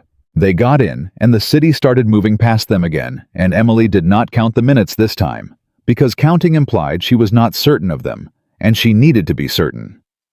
"Tell me what you think is there," Adrian said. "I don't know exactly," Emily said, "but the letter says the drive and the notebook were for the authorized recipient. He used those words specifically for use by authorized recipient only. He was talking about Vasquez, evidence that could be used in a legal proceeding." She looked at Adrian. "But then he also wrote about the clock, separately, which means whatever is there wasn't for Vasquez." "It was for you," Adrian said. "Or for whoever was with me," Emily said. "Whoever I trusted enough to bring to Evanston." She looked at him. "Which is you?" Adrian held her gaze. "What would your father leave separately from the legal evidence?" he said. Emily had been thinking about this for the last 4 minutes. "Names," she said. "The names that weren't on the list, the layer above the 12. She paused. "He built the legal case for Vasquez. 112 pages of documented, cross-referenced admissible evidence. But there was something he couldn't put in that document because it wasn't provable the same way. Not by an accountant looking at transaction records. It was something he knew, or something he suspected that couldn't be proven with spreadsheets, but could be acted on," Adrian said. "By someone in your position," Emily said. The car was quiet for a moment. "He built 2 cases," Adrian said. "One for the law, one for me." "I think so," Emily said. "Yes." Adrian looked at the city moving past. "He was more strategic than I understood," he said. "He was an accountant who spent 4 years inside a criminal organization while maintaining perfect composure," Emily said. "He was the most strategic person in any room he ever walked into. He just looked like a quiet man who kept good records." Maya made a small sound beside her. Emily looked at her sister. Maya was looking at her hands. "He took me to a Cubs game the summer I was 12, Maya said. "He spent the entire game explaining to me how the statistics worked. Batting averages, ERA, on-base percentage. He said the numbers always tell the truth if you know how to read them." She paused. "I thought he was just being a dad." Emily put her hand over her sister's. "He was," she said. "He was also teaching you something." They drove the rest of the way to Evanston without speaking. Dorothy Parker answered the door before they reached it, which meant she had been watching from the window, which was exactly the behavior Emily would have expected from a woman who had decided 25 minutes was the appropriate amount of time to spend preparing for an unexpected visit before repositioning herself for observation. She was a small woman, sharp eyes, the same hands as her brother Emily had always noticed, the same shape, the same way of holding things. She looked at Emily, at Maya, at Adrian. She looked at Adrian for a longer moment than the other two. "You'd better come in," she said. Inside the house smelled like coffee and the specific combination of old wood and years of morning routines that old houses accumulate over time. Emily had been here dozens of times since her father died. She had never once looked at the mantel. The clock was there. It had always been there. It was a mahogany mantel clock with a brass face, the kind that had been manufactured in the 1940s and had been wound every Sunday morning for so long that the mechanism had become almost organic in its reliability. It was ticking when they walked in. Of course it was. Emily walked straight to the mantel without speaking. She reached behind the clock. The gap was still there. Narrower than she remembered, childhood memory scaled things differently, but it was there, and her fingers found it immediately, because her hands still remembered the geography of it even after 22 years. She felt paper. She pulled it out carefully. A sealed envelope, not new. Old, the paper slightly yellowed, the seal long since dried. Her name on the front in her father's handwriting. The same handwriting as the letter. The same handwriting as the notebook. But this envelope was older than the letter. Much older.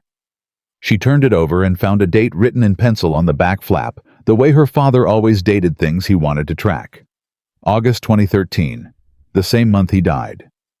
So he had put it here. In the final weeks of his life, he had driven to Evanston and he had walked into his sister's house, and he had placed this envelope behind the clock on the mantel, and he had gone home, and he had died 3 weeks later. Emily opened the envelope. Dorothy had come into the room and was standing in the doorway. She looked at the envelope in Emily's hands, and something moved across her face that Emily had never seen there before. "You knew," Emily said. Dorothy was quiet for a moment. "He told me he left something here," she said. "He told me if you ever came looking for it, I should let you look." She paused. "He told me not to look myself." "Did you?" "No." Dorothy's voice was completely steady. "He asked me not to, so I didn't." Emily looked at her aunt for a moment.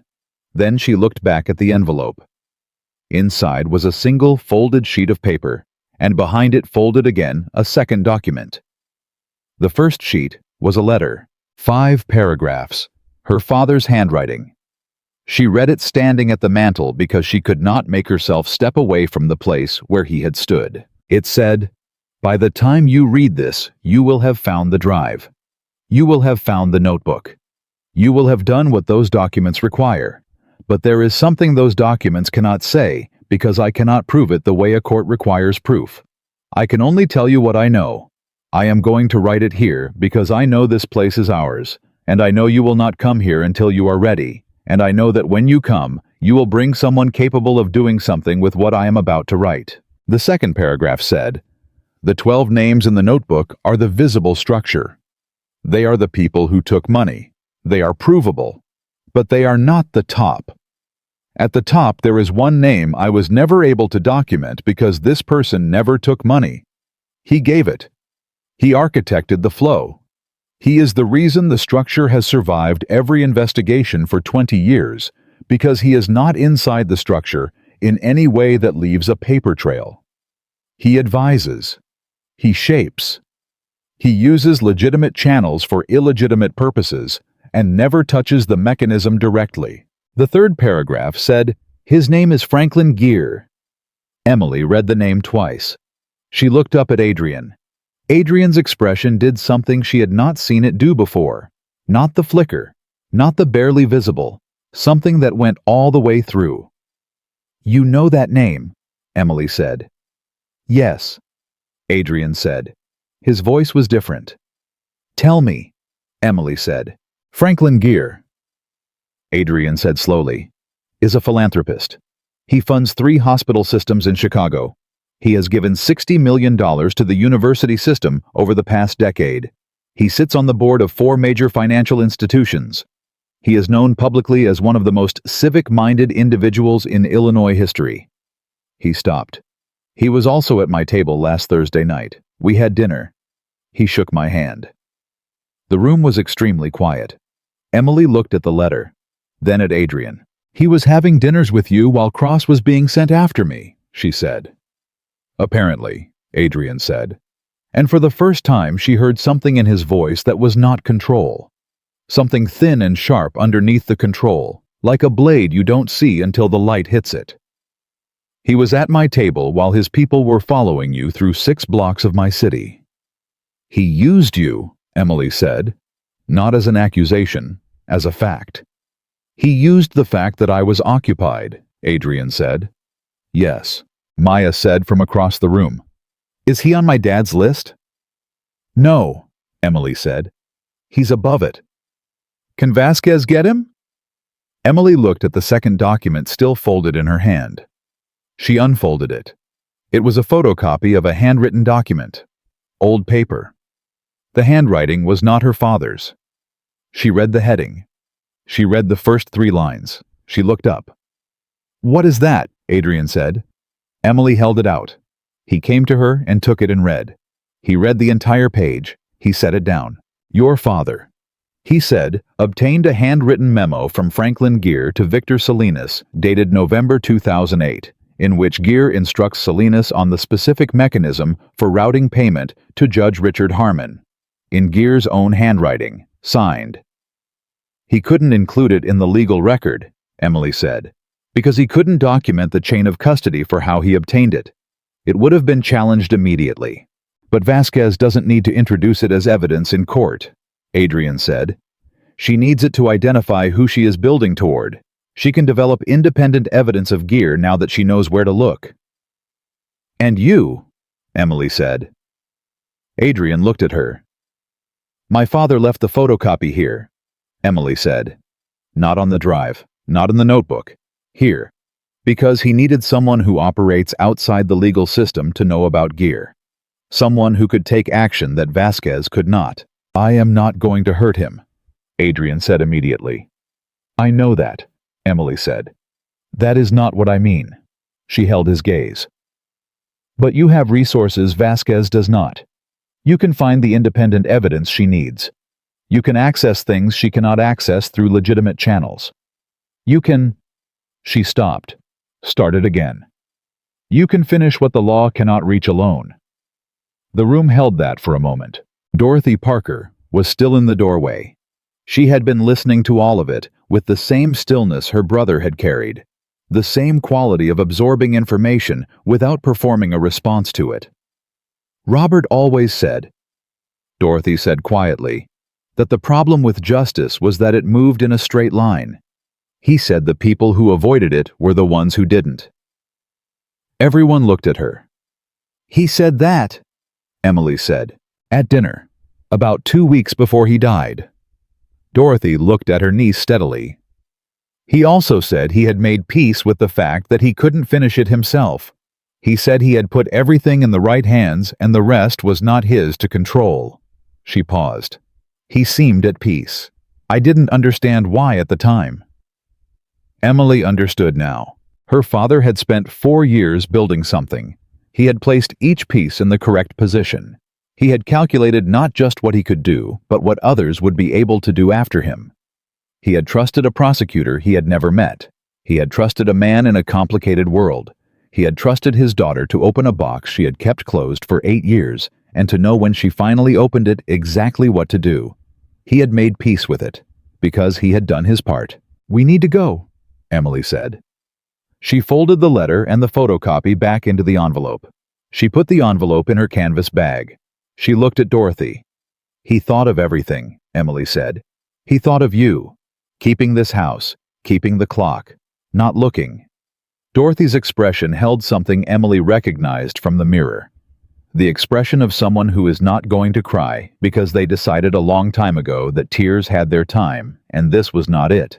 He was my brother, Dorothy said. He asked. I kept. Emily crossed the room and hugged her. Dorothy hugged back firmly briefly with the precision of a woman who expressed things accurately rather than expansively. Then Emily stepped back. I'll call you tonight, Emily said. You'll call me when it's over, Dorothy said. Don't call me until then. I will worry less if I know you're working. They went back to the car. It was 8:41, 19 minutes to reach the Dirksen building. Vasquez would be waiting. The car moved, and Emily sat with the canvas bag in her lap and thought about what came next. What walking into that building meant. What handing over 112 pages and a photocopy of a handwritten memo in Franklin Gear's handwriting would set in motion. She thought about Gear shaking Adrian's hand at dinner last Thursday while Cross was being positioned to follow her home.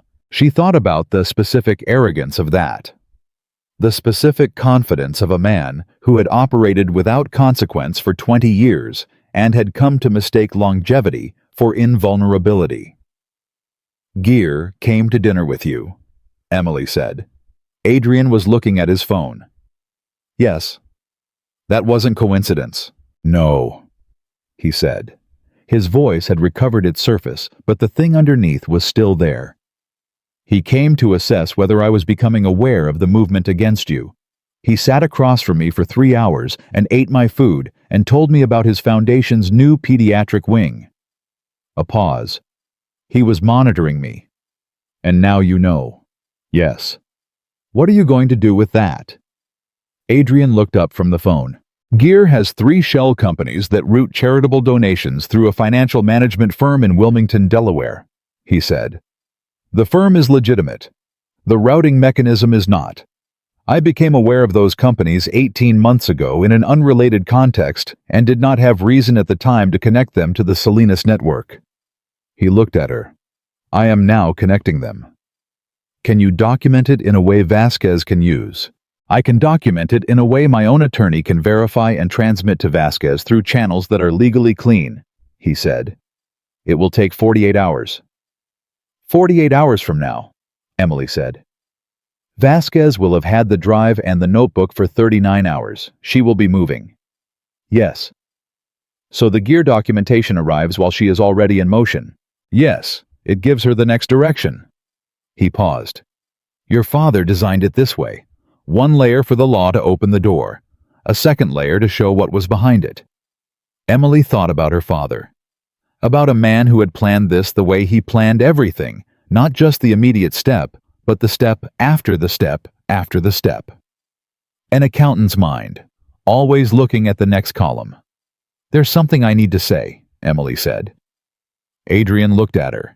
When this is over, when Vasquez has moved and the case is in federal court, and our names are in the record, you are going to be exposed in ways you haven't been before.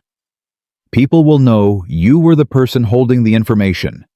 People will know you were the one who connected the evidence to the prosecutor. She held his gaze. That changes your position, in your world and outside it. Adrian was quiet for a moment. Yes, he said. Is that something you can manage? Probably. That's not a reassuring answer. It is an honest one, he said. The honest answer is that the world I have operated in for 20 years will shift because of this. Some of that shifting I can manage.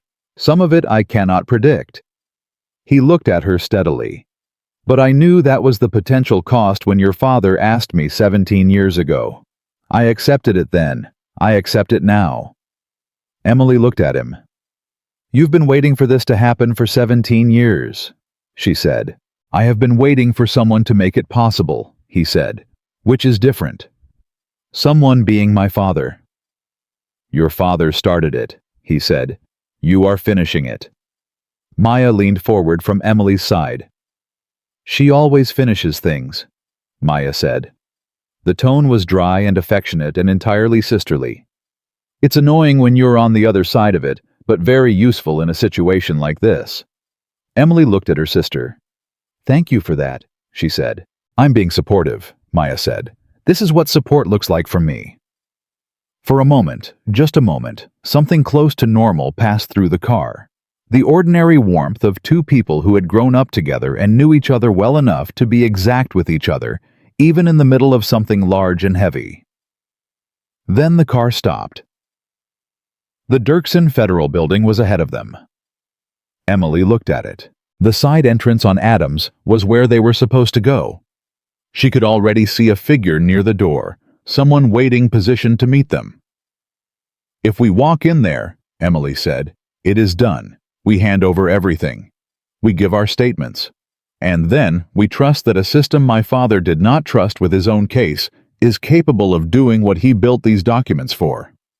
Yes, Adrian said. He built them to be strong enough to survive the system, Emily said.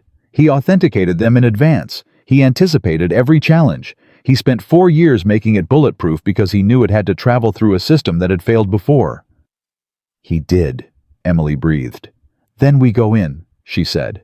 She reached for the door. Adrian's hand stopped her. Not grabbing, just present his hand near hers, not on it stopping her with proximity, rather than contact. She looked at him. Before we go in, he said, I need to tell you something. Tell me inside, she said. No. His voice had the quality of something that had been decided and was being delivered. Before. She waited. I have operated in this city for 20 years, he said. I have made choices that I do not fully defend and decisions that I would make differently now. I am not a simple person, and the world I come from is not a clean one. He held her gaze. But I want you to know that the choice I made 17 years ago when your father sat across from me, that was not a strategic choice. It was not about the documents or the information or what it might be useful for later. He stopped. He was a man who was trying to do right by his children at personal cost, and he asked me to help him.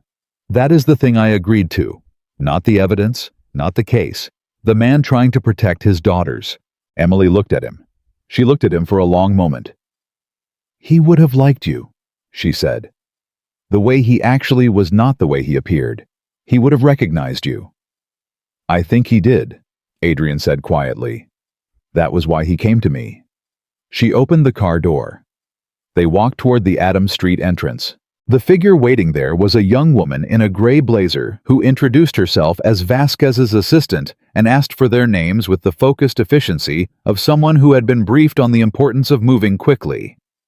Emily gave her name. They were ushered inside, up an elevator, down a hall, through a door. Claire Vasquez was standing at a conference table with a laptop open and a printed copy of what was clearly the first 30 pages of her father's document in her hand. She was a compact woman with dark eyes and the particular energy of someone running on certainty rather than sleep. She looked at Emily. Then she said something Emily had not expected. "I knew your father's name," Vasquez said. "From a source I can't disclose. I knew someone named Robert Parker had been inside Salinas' organization and had left with documentation. I have been trying to find those documents for 4 years." She set the pages down. "I did not know he had a daughter." Emily stood in the doorway. "He had 2, she said. Vasquez looked at Maya beside her, then back at Emily. "Then he had twice as much reason to do it right," Vasquez said. "And he did. What I have read this morning is the most complete and authenticated documentation I have received in my career." Emily said, "There's more than what we sent." Vasquez's eyes sharpened. "Show me," she said. Emily reached into the canvas bag. She pulled out the notebook. She pulled out the original USB drive. She pulled out the envelope from behind the clock. She put all 3 on the table. Vasquez looked at them. Then she looked at Emily. "You found something at a secondary location," she said, the prosecutor's mind assembling the shape of it instantly. "My father was thorough," Emily said. "The envelope." "The envelope has a letter and a photocopy of a handwritten document," Emily said. "The photocopy is signed. It connects the network to a name that is not in the notebook." Vasquez's hand moved toward the envelope. She stopped. She looked at Emily. "May I?" Emily nodded. Vasquez opened the envelope. She read the letter first, then the photocopy. She put it down. She stood very still for 3 seconds. Then she said, "Franklin Gear." "Yes," Emily said. "Robert Parker had a signed memo from Gear to Salinas." "Yes." "Dated 2008." "Yes." Vasquez looked at the document in front of her. "I have been trying to find the top of this network for 7 years," she said. "I have had 12 names and no connection between them, no single architect, no one person whose removal would end the structure rather than just damage it." She looked up. "This is the person." "We know," Emily said. "How do you know?" Emily looked at Adrian, who had remained near the door. Vasquez followed her gaze. She looked at Adrian Moretti standing in the doorway of her conference room. The recognition was immediate. Emily watched the calculation move through the prosecutor's face, the rapid assessment of what this meant, what this changed, what it required. Vasquez said, "Mr. Moretti." "Ms. Vasquez," Adrian said. A pause. "You were the one holding the documents," Vasquez said. "I was holding the knowledge that the documents existed," Adrian said. "Her father gave me the location of neither. That was by design." Vasquez looked at him for a moment, then at Emily, then back at Adrian. "You are the reason this evidence reaches me today instead of being lost," she said. "Emily Parker is the reason," Adrian said. "I was adjacent." Vasquez held his gaze for 1 more second. Then she picked up the photocopy. "I am going to need independent documentation on Gear's financial architecture," she said. "The memo establishes intent. I need the mechanism." "You will have it within 48 hours, Adrian said. "From a clean source." "From a verifiable source through my attorney," he said. with a documented chain that your office can stand behind. Vasquez nodded once. She turned back to Emily. I need your formal statement, she said. Everything. From the beginning. From last night in that club to this room. Every step, every person, every decision. I know, Emily said. She sat down. She put her hands flat on the table. She looked at Claire Vasquez across everything her father had built, and everything she had carried for 24 hours, and everything that was about to begin. Ask me whatever you need, Emily said. And so it began.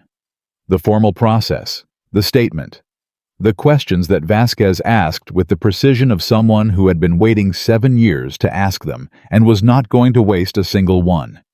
The assistant taking notes, the recorder running.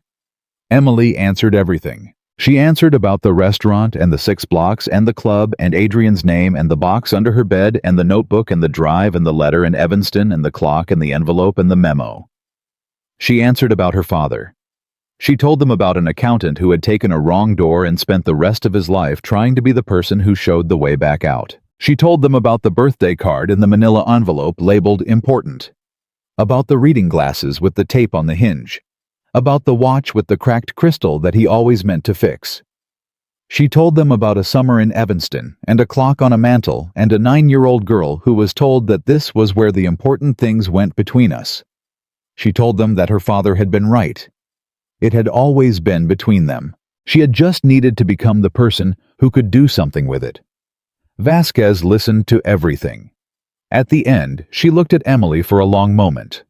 Your father, she said, built something that took more courage than most people can imagine. He did, Emily said. And he raised someone who finished it. Emily looked at the table. She looked at the notebook and the drive and the envelope from behind the clock. Then she looked up. He raised 2 of us, she said.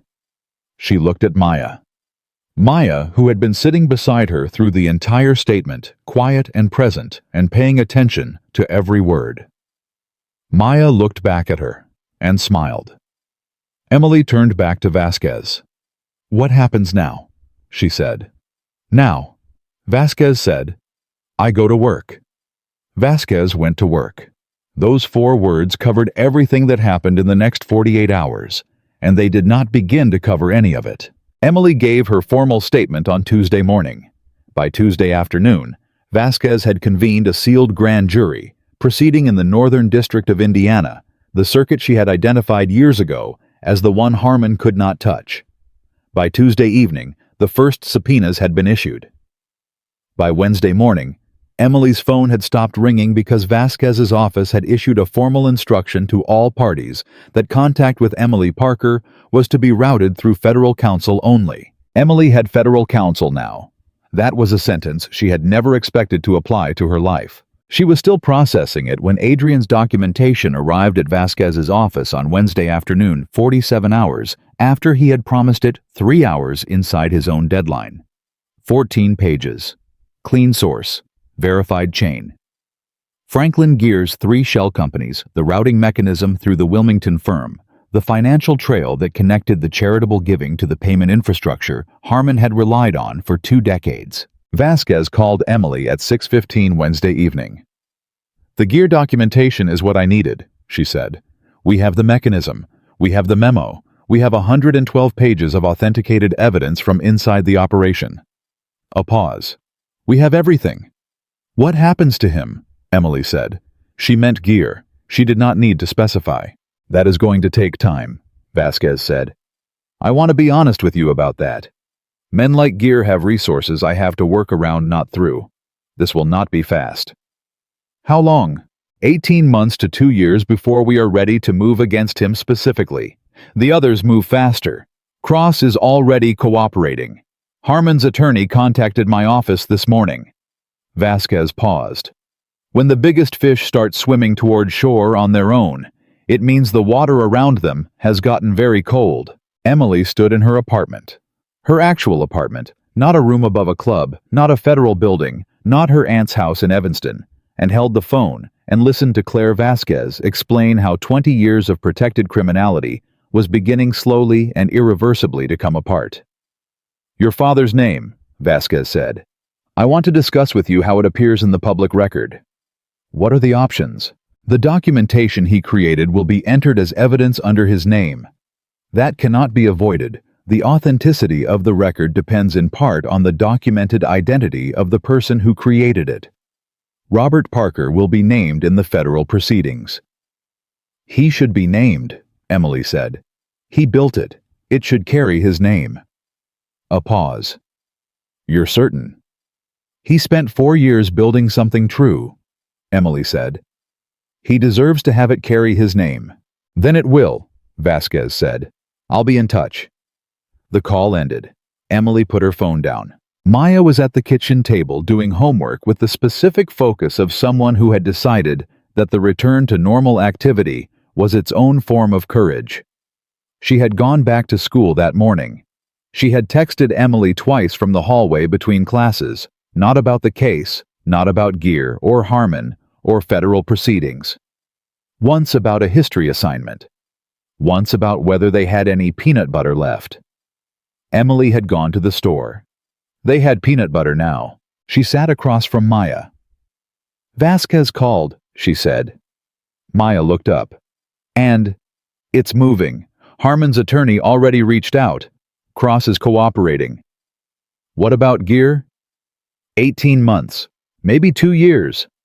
Maya absorbed this. "That's a long time," she said. "Yes. Are we safe in the meantime?"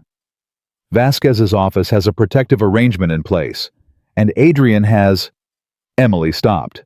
Maya raised an eyebrow. "Adrian has what?" "He has made certain that the people in his network understand that we are not to be approached," Emily said. Maya looked at her for a moment with the particular expression she used when she was deciding whether to say something. "He's been calling you," Maya said. "He checks in," Emily said. "To confirm the protective arrangement is holding." "How many times?" Maya.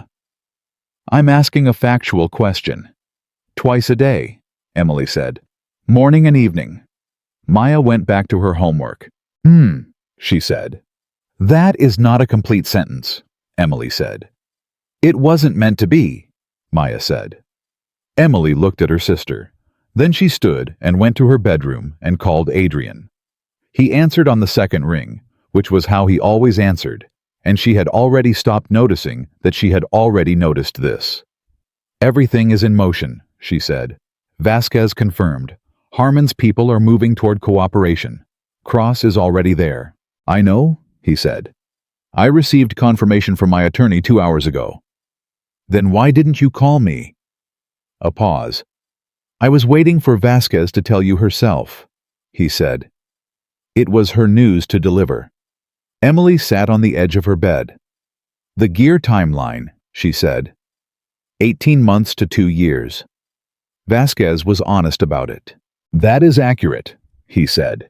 "These proceedings will accelerate once the smaller defendants begin cooperating in exchange for reduced exposure. Each one who talks makes the next one more likely to talk. The timeline will compress." "You sound certain." "I am certain," he said. "I have watched this process from the other side multiple times. The architecture of cooperation has its own momentum. Once it starts, it does not usually stop." Emily was quiet for a moment. "She's entering everything under my father's name," Emily said. Adrian was quiet. "He will be in the federal record," Emily said, "as the person who built the case. His name, his work." "That is right," Adrian said. "It's what he deserved," Emily said. "He didn't hide in a corner and stay quiet because he was afraid. He hid because he was building something. There's a difference." "Yes," Adrian said. "There is." She heard something in his voice. "What?" she said. "Nothing," he said. "Adrian?" A pause. "I have been thinking about your father," he said. "About the version of this that he imagined. Whether it matches what happened. Does it? In the important ways," he said. "The evidence reached the right person. The structure is beginning to fail. His daughters are safe. He paused. I think he would call that a success. Emily looked at the box on her floor. It was still there. She had not moved it back under the bed. She was not sure she was going to. He would, she said. He was an accountant. He tracked outcomes against projections. And the outcome here matches the projection, Emily said. A silence that was not uncomfortable. Emily, Adrian said. She waited. I would like to see you, he said. Not in the context of the case, not a check-in. A pause. Dinner, if you are willing. Emily sat with that. She sat with it the way she sat with things that required actual thought rather than quick decision. I work Thursday nights, she said. Friday, he said immediately. Or any day that works for you. Friday, she said. But I choose the restaurant. Of course. And it will be somewhere with paper napkins, she said. I don't do well with restaurants that fold napkins into shapes. There was a silence, and then something that was not quite a laugh, but was in the same family as one. Paper napkins, he said. I'm serious. I believe you completely, he said. She hung up. She sat on the edge of the bed. She looked at the box. She reached into it and picked up the birthday card in its envelope. The one she had made in 3rd grade. The one labeled important in her father's handwriting. She opened the envelope. The card was construction paper red folded in half. On the front, she had drawn a figure she had apparently meant to be her father, identifiable by the glasses and the briefcase. Inside, she had written in the handwriting of a 9-year-old happy birthday daddy. You are the best dad. I love you very big. She sat with it. She let herself feel it, the full weight of it, the specific grief that lives in the gap between a 9-year-old drawing her father with a briefcase and the understanding of what that man had been carrying in that briefcase in the years that followed. He had kept the card. He had labeled it important. He had carried it through every apartment, every move, every year of silence and fear and careful documentation. Among everything he kept, among all the evidence and the records, and the meticulous cross-referenced documents, he had kept a 9-year-old's birthday card on red construction paper. Emily sat with that for a long time.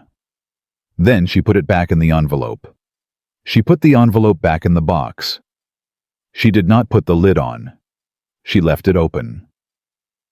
Friday came. Emily chose a place on the north side that had been there since 1987 and had the specific quality of restaurants that had survived that long, the quality of not trying to be anything other than exactly what they were. Good food, paper napkins, tables that were close enough together that you had to be aware of the conversation next to you, but far enough apart that you could pretend you weren't. Adrian arrived before her, which surprised her, and then didn't, because she was beginning to understand that he was the kind of person who arrived early to things as a matter of principle rather than anxiety.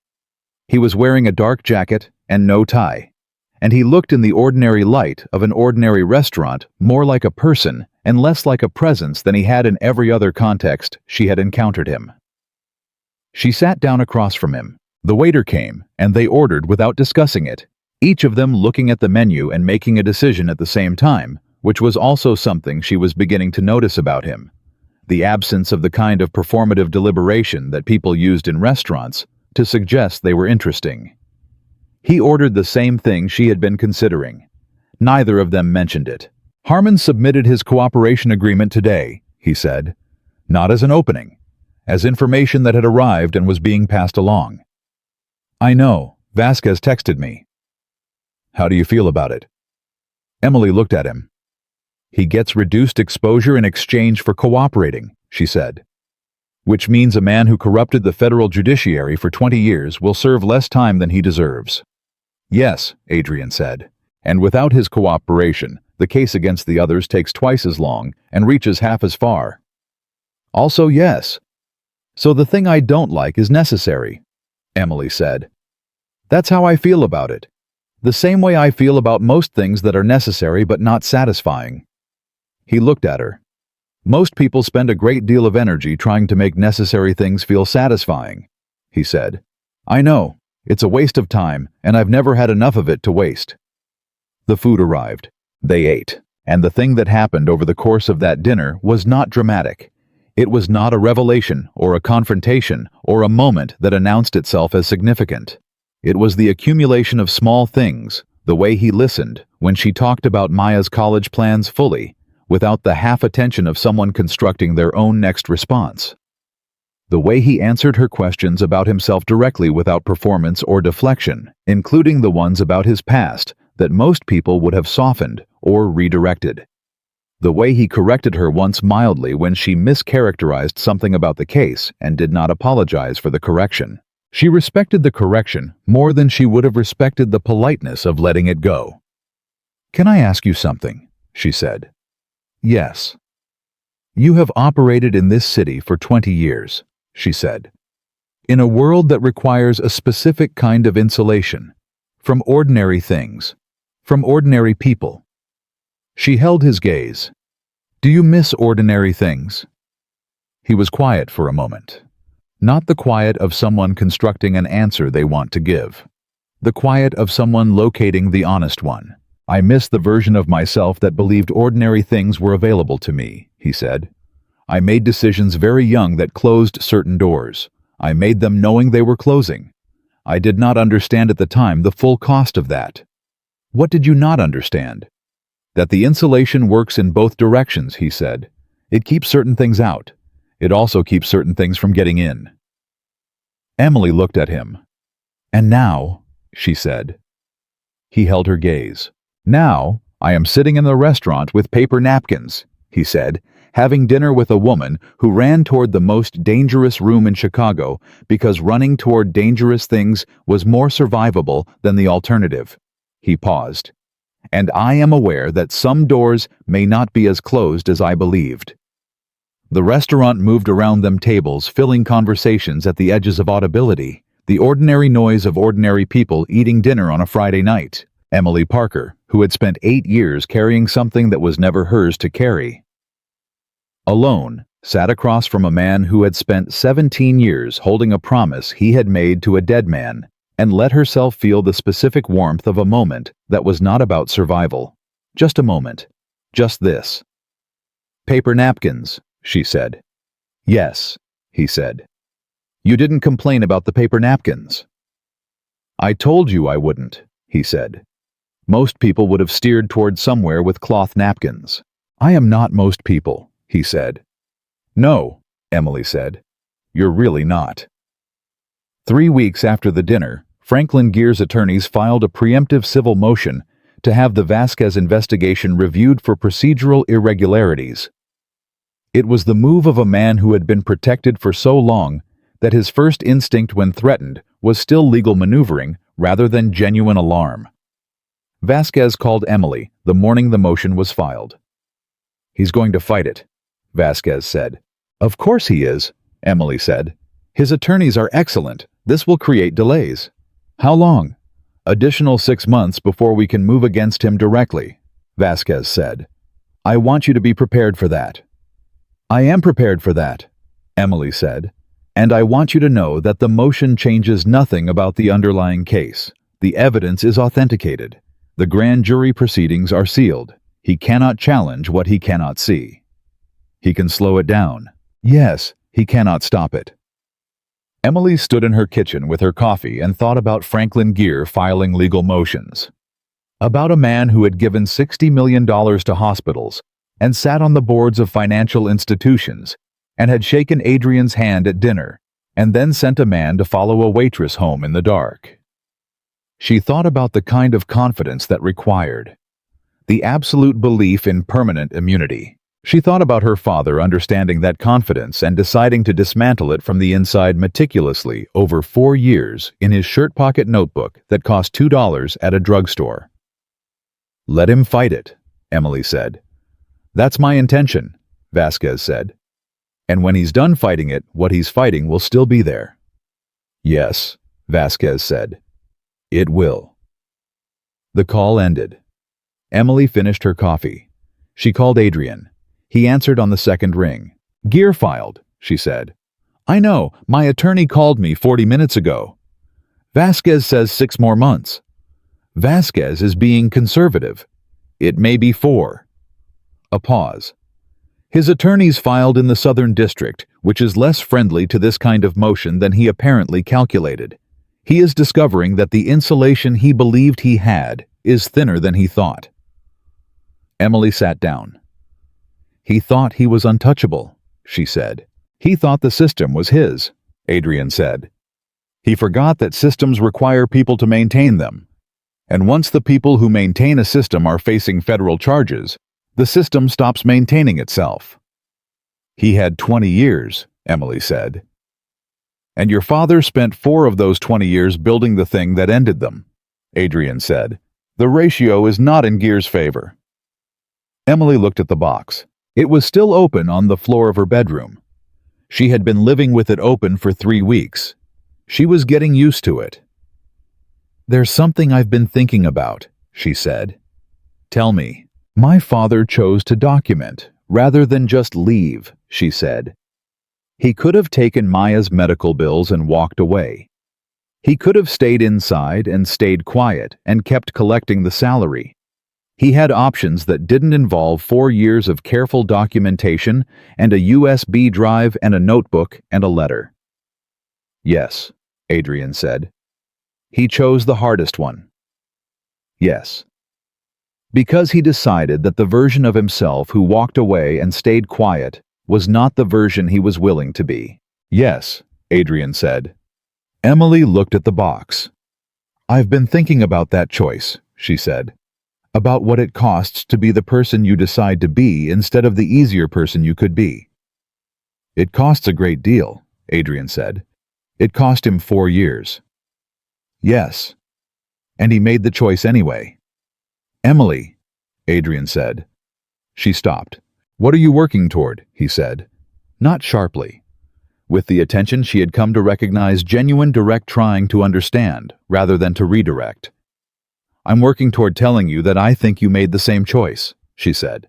Not the same circumstances, but the same kind of choice.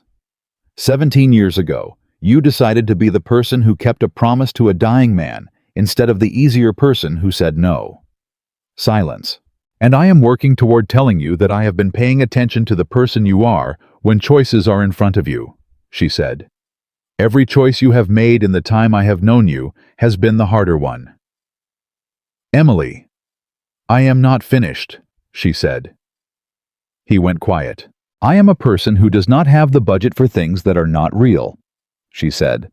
I have spent 8 years making sure every decision I made was one I could stand behind.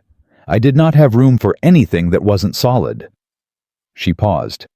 You are solid. I want you to know that I see that.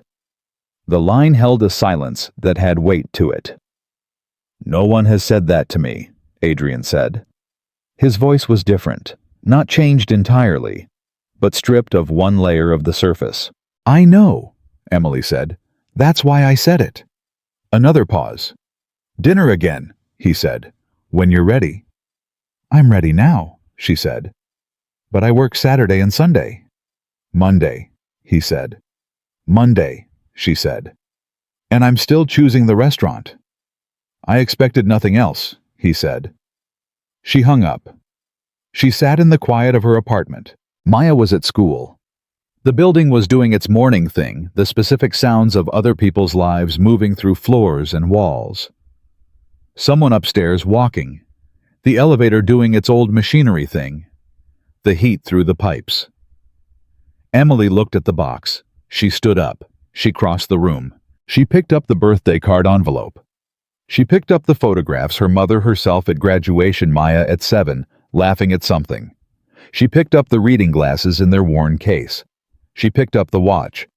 She carried them to the shelf above her desk, where she kept the things that mattered to her, a book Maya had given her, a photograph of the two of them from 3 years ago, a coffee mug she had bought herself to celebrate paying off one of the credit cards. She arranged her father's things on the shelf. The watch, the glasses, the photographs. She put the birthday card envelope in the center. She stepped back and looked at the shelf. These were no longer the contents of a box she was not ready to finish opening. They were her father's things. On her shelf. in the light. She turned and picked up the empty box. She folded the cardboard flat. She set it by the door. She was going to take it to the recycling when she went to work. The box had been doing its job for 8 years. The box was done. 6 months later, on a Tuesday morning. That looked like every other Tuesday morning, Claire Vasquez's office issued a sealed indictment against Franklin Gear on 11 counts, including racketeering, conspiracy, and obstruction of justice. The indictment was filed in the Northern District of Indiana. Judge Harmon, who had formally resigned from the federal bench 4 months earlier as part of his cooperation agreement, had no authority over any aspect of the proceeding. Emily heard about the indictment from Vasquez at 7:45 in the morning. She was getting ready for a shift. She sat down on the edge of the bed and listened to Vasquez read the charge counts. 11 counts. The specific legal language of each one was dry and formal, and contained in its dry, formal language 20 years of decisions that had cost real people real things. Court cases that had been decided incorrectly. Government contracts that had gone to companies that paid for them rather than companies that earned them. Prosecutors and investigators who had been stymied and frustrated and spent years rebuilding cases that kept getting knocked down by a judge who had been purchased. And at the foundation of all of it, the documentation of one quiet accountant who had decided that the version of himself who walked away was not the version he was willing to be. Robert Parker's documentation is cited in the indictment, Vasquez said, by name, as the foundational evidentiary record. Emily held the phone. His name is in there, she said. On page 4, Vasquez said. It will be in the public record when the indictment is unsealed. Emily breathed. Thank you, she said. Thank your father, Vasquez said. I have been doing this for 19 years. What he built is the most complete independent evidentiary record I have worked with.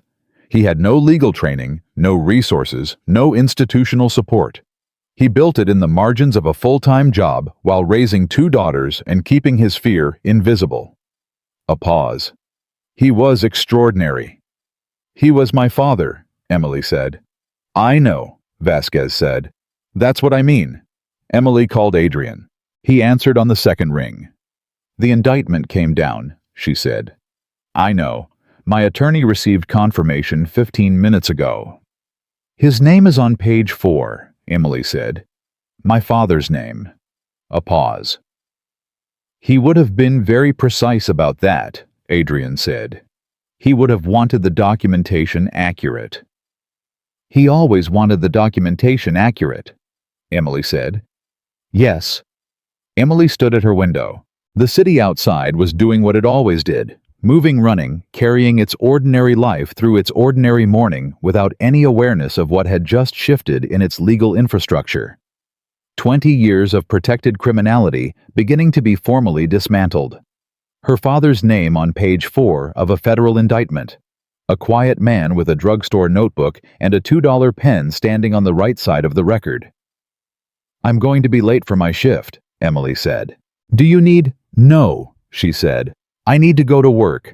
I need to make sure 4 tables in my section get their food correctly, and that the guy in the corner who always orders the veal and complains about the veal gets the veal and complains about it and tips 14% and leaves. She paused. I need the ordinary thing today. I understand, Adrian said. I'll call you tonight, she said. I'll be here, he said. She put the phone down. She finished getting ready. She picked up her canvas bag, the same worn canvas bag she had been carrying the night a stranger followed her through 6 blocks, and she had run toward the most dangerous room she could find, because dangerous and known was better than dangerous and unknown. She adjusted the strap. She looked at the shelf above her desk. Her father's watch, his reading glasses, 3 photographs, the birthday card in its red construction paper envelope labeled important. The shelf was full of light. She went to work, and in the weeks and months that followed, the thing her father had built did what he had built it to do. Gear's legal team fought every procedural step with the expensive thoroughness of men accustomed to winning through attrition. They filed motions and appeals and challenges to authentication and challenges to jurisdiction. And every single one of them ran into the same wall, 112 pages of cross-referenced, source-cited, pre-authenticated evidentiary record built by an accountant who had anticipated every challenge and documented accordingly. The structure failed, the way large structures fail not all at once, but progressively, each point of failure accelerating the next. Daniel Cross testified. The Wilmington financial firm cooperated in exchange for reduced charges. 2 of Gear's associates flipped before the end of the first quarter. Each name led to another name, led to another document, led to another layer of the architecture, becoming visible and actionable, and ultimately prosecutable. Emily testified twice. Both times, she sat across from attorneys who tried with varying degrees of sophistication to challenge her credibility, her memory, her motives, and her relationship with Adrian Moretti. Both times, she answered every question with the precision of a person who had spent 14-hour shifts keeping track of 4 tables simultaneously and had never once gotten an order wrong. Adrian was deposed once. He answered everything through his attorney in a proceeding that took 4 hours and produced nothing that Gear's team could use because Adrian Moretti had spent 20 years making decisions that were, when examined, closely defensible in the specific way that mattered. He had kept a promise. Everything else was secondary. Maya finished her senior year and got accepted to 3 universities. She chose the one with the strongest pre-law program. She told Emily over dinner paper napkins, Emily's choice a Tuesday night with no particular significance, that she had been thinking about what Vasquez did and had decided it was the most important kind of work she could imagine. "You want to be a federal prosecutor," Emily said. "I want to be someone who goes after the people the system was designed to protect," Maya said. "Yes." Emily looked at her sister. "Dad would have had opinions about that," she said. "He would have approved," Maya said. "And then he would have said something about documentation standards." "He really would have," Emily said. Maya smiled. "I've been reading his notebook," Maya said. Emily looked at her. "The original is with Vasquez," Maya said. "I know, but she sent us a copy. I asked her to." She looked at the table. "I've been reading his entries from 2009, the ones from the first year when he understood what he was inside." She looked up. "He was so careful, Emily. Every entry. He was afraid, and he documented everything anyway, and he was so careful." "He was," Emily said. "He was doing it for us," Maya said. "The whole time. All of it."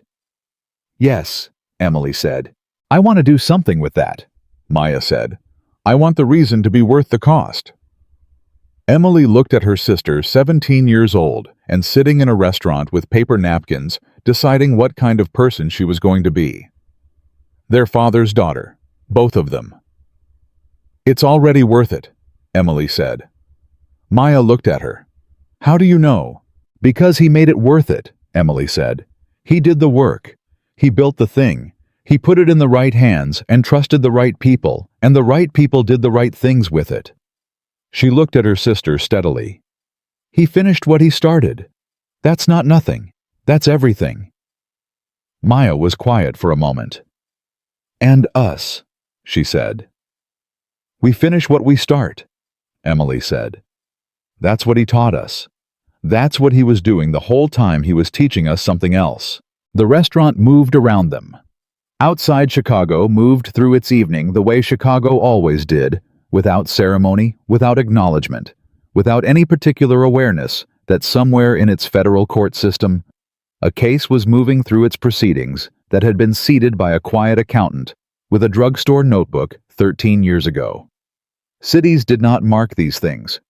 The ordinary world moved on top of them. That was the deal.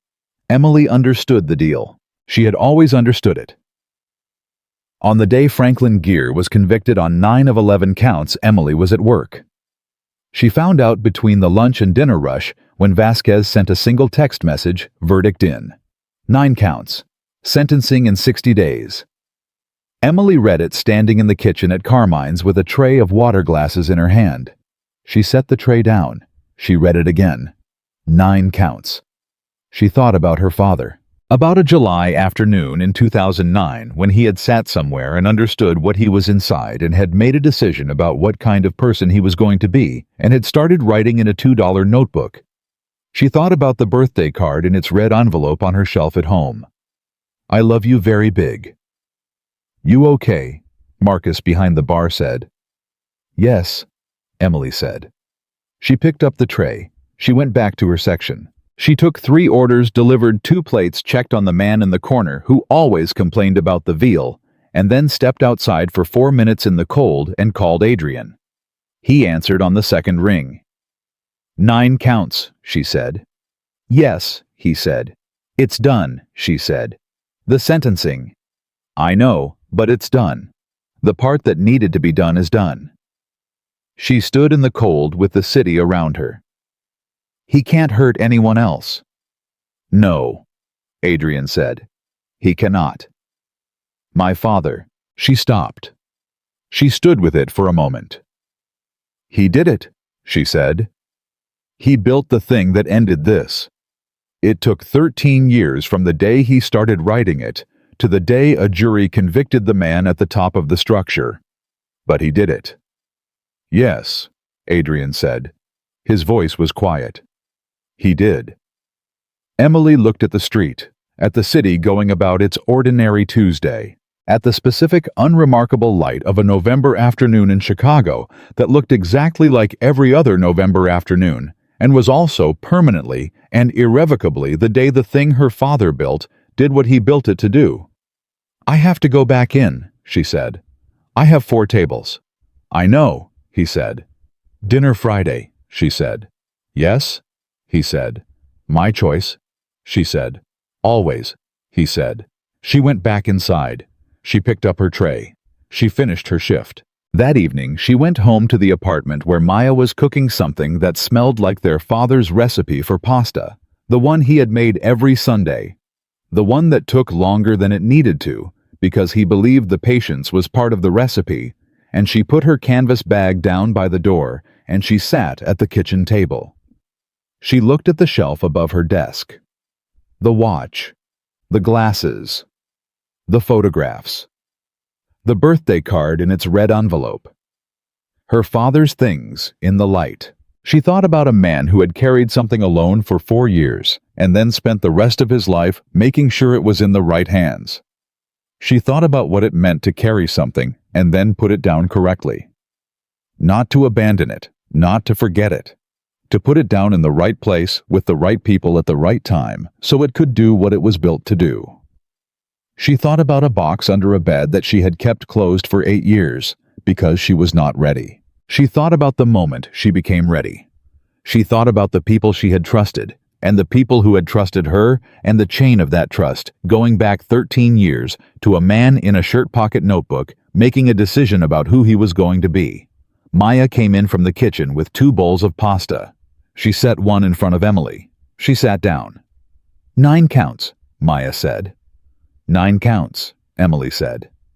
Maya picked up her fork. He would have documented that, she said. He would have had a spreadsheet, Emily said. They ate. Outside Chicago moved through its evening. Inside 2 daughters sat at a table over their father's recipe and felt in the specific quiet way that justice sometimes arrives the particular piece of a thing finished correctly. Robert Parker had walked into something dark and chosen to document rather than disappear. He had carried the weight without letting it show. He had built something true and placed it in hands that could use it and trusted the people who came after him to carry it the rest of the way. And they had. The weight was down. The record was permanent. His name was on page 4, and the man who had spent 20 years believing himself untouchable had just discovered in a federal courtroom in Indiana that nobody who builds on corruption builds on anything that lasts, because somewhere in a shirt pocket notebook, an ordinary man with extraordinary patience is always quietly writing it all down.